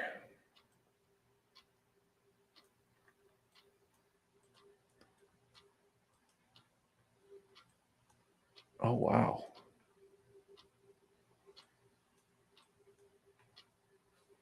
Look at that. There's just all kinds of goodies lying around. Look at that porthole. Now, portholes are part of the wind catchers now. That was how it worked. The idea is that you let air in on through one end of the wind catcher, and then they had ways of the air to move through the building, which they don't work anymore. Although there are some I've found some castles in Europe where they still work, but that's neither here nor there. What the hell have y'all done to this building? Okay. Wow. Well, that's I think Takashi 69's been here. What the hell is going on here? What? And these people doing some serious psychedelics up in here. This is the drug neighborhood. This is where the hippies live. No doubt. We've definitely found the hippie residence. This is the Haight-Ashbury of Pittsburgh. Okay. Good for y'all. Okay. I don't know. It is what it is.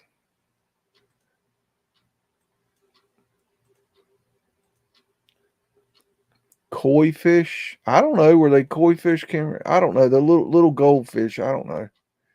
I don't know how old they are. They were just I don't know. I think they might have been koi fish. I don't know.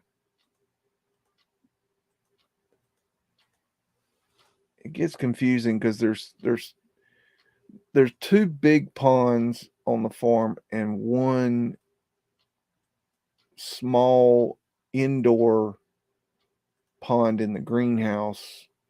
That's where the fish died. And the indoor pond we're gonna get rid of it. It's just a failed experiment. It's just been a nightmare. We've tried everything, it just ain't working. So we're gonna get rid of it and turn it into a turtle habitat. Which kind of sucks because we're gonna have to get all the water out of there, which ain't a big deal, but then we got to fill it with dirt, which is a big deal. And that'll be a fun exploration and back pain. But it's yeah, the fishies died.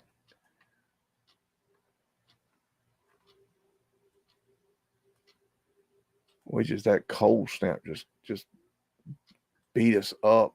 It was brutal. We had a windstorm come through. Oh man, I don't even want to talk about the damn problems that gave me. I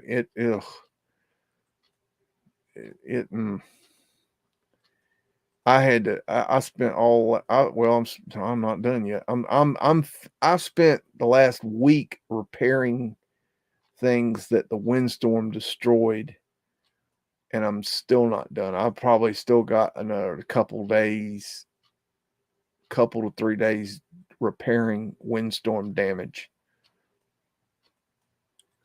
And it's that dang wind. They say it was a 26-mile-an-hour wind. My ass. I don't know who's doing the weather these days, but they don't know how to read the damn instruments. I know that. Because I tell you what, that was not no 26-mile-an-hour wind. I don't care what nobody says. Anyways, that's enough of that. Let's see. Dried bean necklaces. What are we talking about? What are we talking about? What's going on here? They make jewelry out of nuts. Okie dokie. Dracula-esque. You always wear safety glasses on cobblestone roads. Is that because they could be melted? So our basement windows mud flood. That's a trick question. What basement windows? You have to go. You have to be specific to the building. Let's say, damn camera's gone crazy. I think that camera is on psychedelics tonight or something, or I'm in the Matrix. I don't know one. The Matrix is bleeding through tonight. But yeah, I'm not giving you shit. I'm telling you that you can't say that's a blanket statement. You can't blanket statement any of this. Okay, you have to go by individual building for building. And even internally, you've got buildings that I can show you buildings where the building looks like one complete building, but it's not. It's like they've doubled the size in our time and matched exactly what was on the other side. So you have to go building for building, and you have to dig into the history of the building. See what I'm saying? You can't just look at every single thing and it's you got a window sitting on ground level or a window below grade, whatever. You can't just say mudflood window. And even more so on houses. Because see, I think that what they did was in the modern era, I think what they did was they started making these, they started copying stupid. Okay. They saw these windows below ground level and they thought, oh, well, we can put basements down there and we can have windows and we can use them for other rooms and we can have root cellars and things like this. But it's really a bad idea. Putting stuff below ground is a very bad idea for the way we build. And especially if you look at the way they built these buildings, I mean, using brick below grade is just not good. Then you put windows below grade, and of course the water gets in them. There's all kinds of different reasons. Just because people did build that way, which they did after this event, especially after 1900s, the invention, let's say when they brought in electricity, when they started really building houses, maybe even further, even past 1945, when the boys came back from war, they started building that massive housing boom. And a lot of times they would build these damn houses with these basements with windows on them. And I think they were just copying stupid. That's an opinion.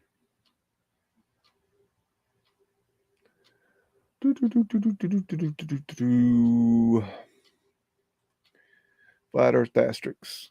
Yep. Flat Earth asterisks. Just imagine an 8-point asterisk and with a vertical, a horizontal, and an X. That's flat Earth asterisks. There's another blanket statement.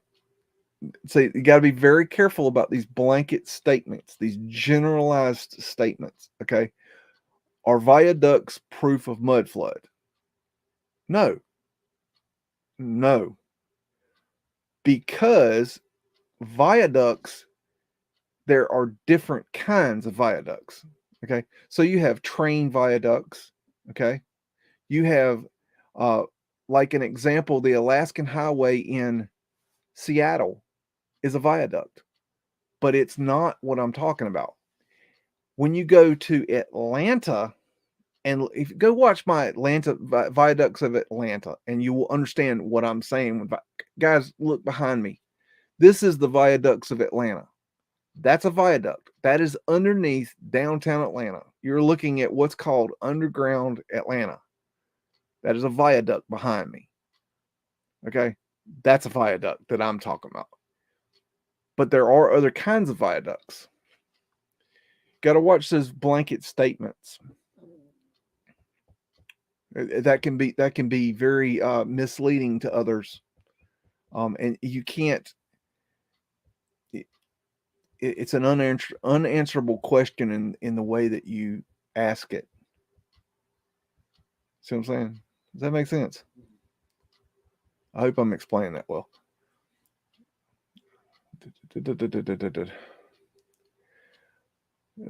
Let's see. I'd be scared to do evil or cause others to have it. Payback can destroy you. Yeah, I mean it's you reap what you sow. I mean it's laws of the universe, and it's okay. Okay.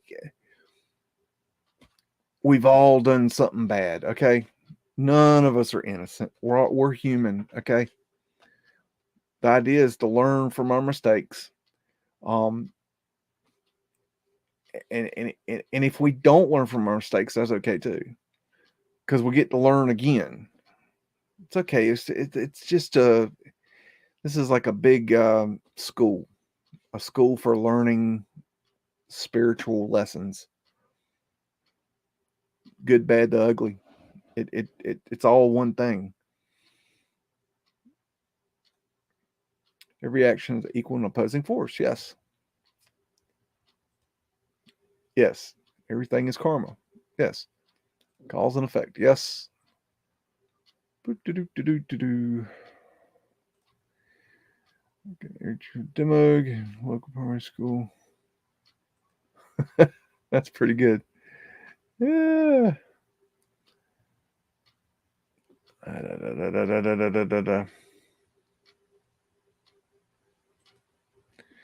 Not a brick factory, but a factory made of brick.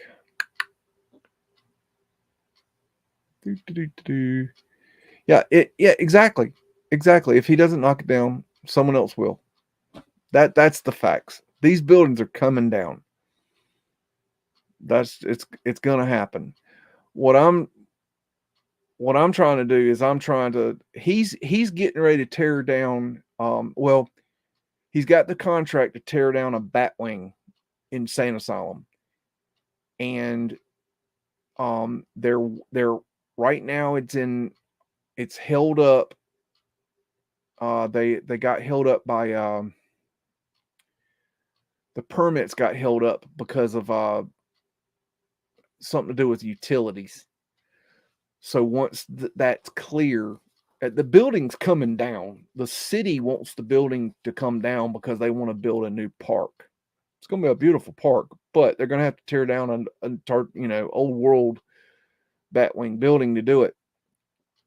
Billy Philly's already been out there and filmed, and we're waiting for what's going to be found. We know it has a basement. We don't know what else.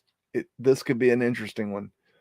It's an old big sumbitch. It's on the earliest maps. It's old. It's old. So I'm interested to see what they brutalist facaded it later, so it doesn't look like it originally did. And it had originally a 25-foot front door. I have pictures of it. It's not there anymore, but it'll be interesting. But yeah, we need to document these things, and that's why it's I encourage people to document like pavement glass and things like this, because when those pavement glass go bad now, they're pretty much just getting rid of them if they can, because they're you can't fix them. You can't fix them. You can fix them. You can repair them, but the problem is they don't look like they should. Because in order to repair like a solarized purple pavement glass, you have to repair it with a solarized purple pavement glass. And the problem is each one of those glasses are selling for $150 on eBay. Who can afford that? I mean, it's ridiculous. And usually it's not one broken. So, it's document what you can, y'all, in your area. Document it. See what you can find. It's still out there. Yeah. Billy Philly's fearless. I've got video of him. I've got proof Billy Philly's fearless.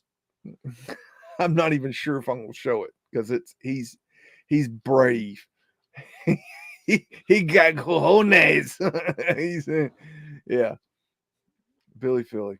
We need to get him back to work, guys. I don't know. He says he's studying up, but I want to see him get back on the boots on the ground because he's got that eye. And no. Let's not say that, maggot. No. We don't want to see that. But yeah, he's pretty brave. I don't tell him to do it, but damn, God, him. God bless him. Okay. All right, guys. I gotta head out of here. I gotta go to work more. But I sure appreciate all of you, and I hope you had as much fun as I did. I'll see you real soon. Love Biggs. Biggs out.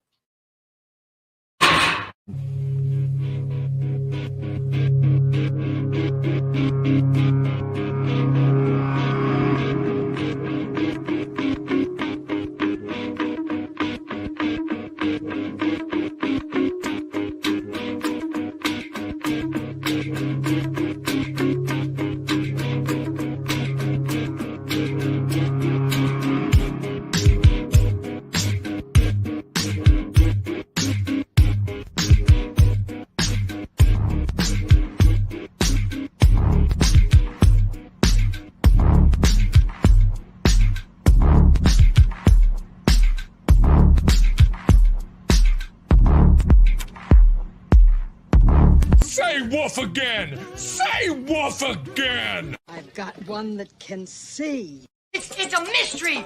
It's a mystery wrapped in a riddle inside an enigma! Don't you get it? Welcome to the underground.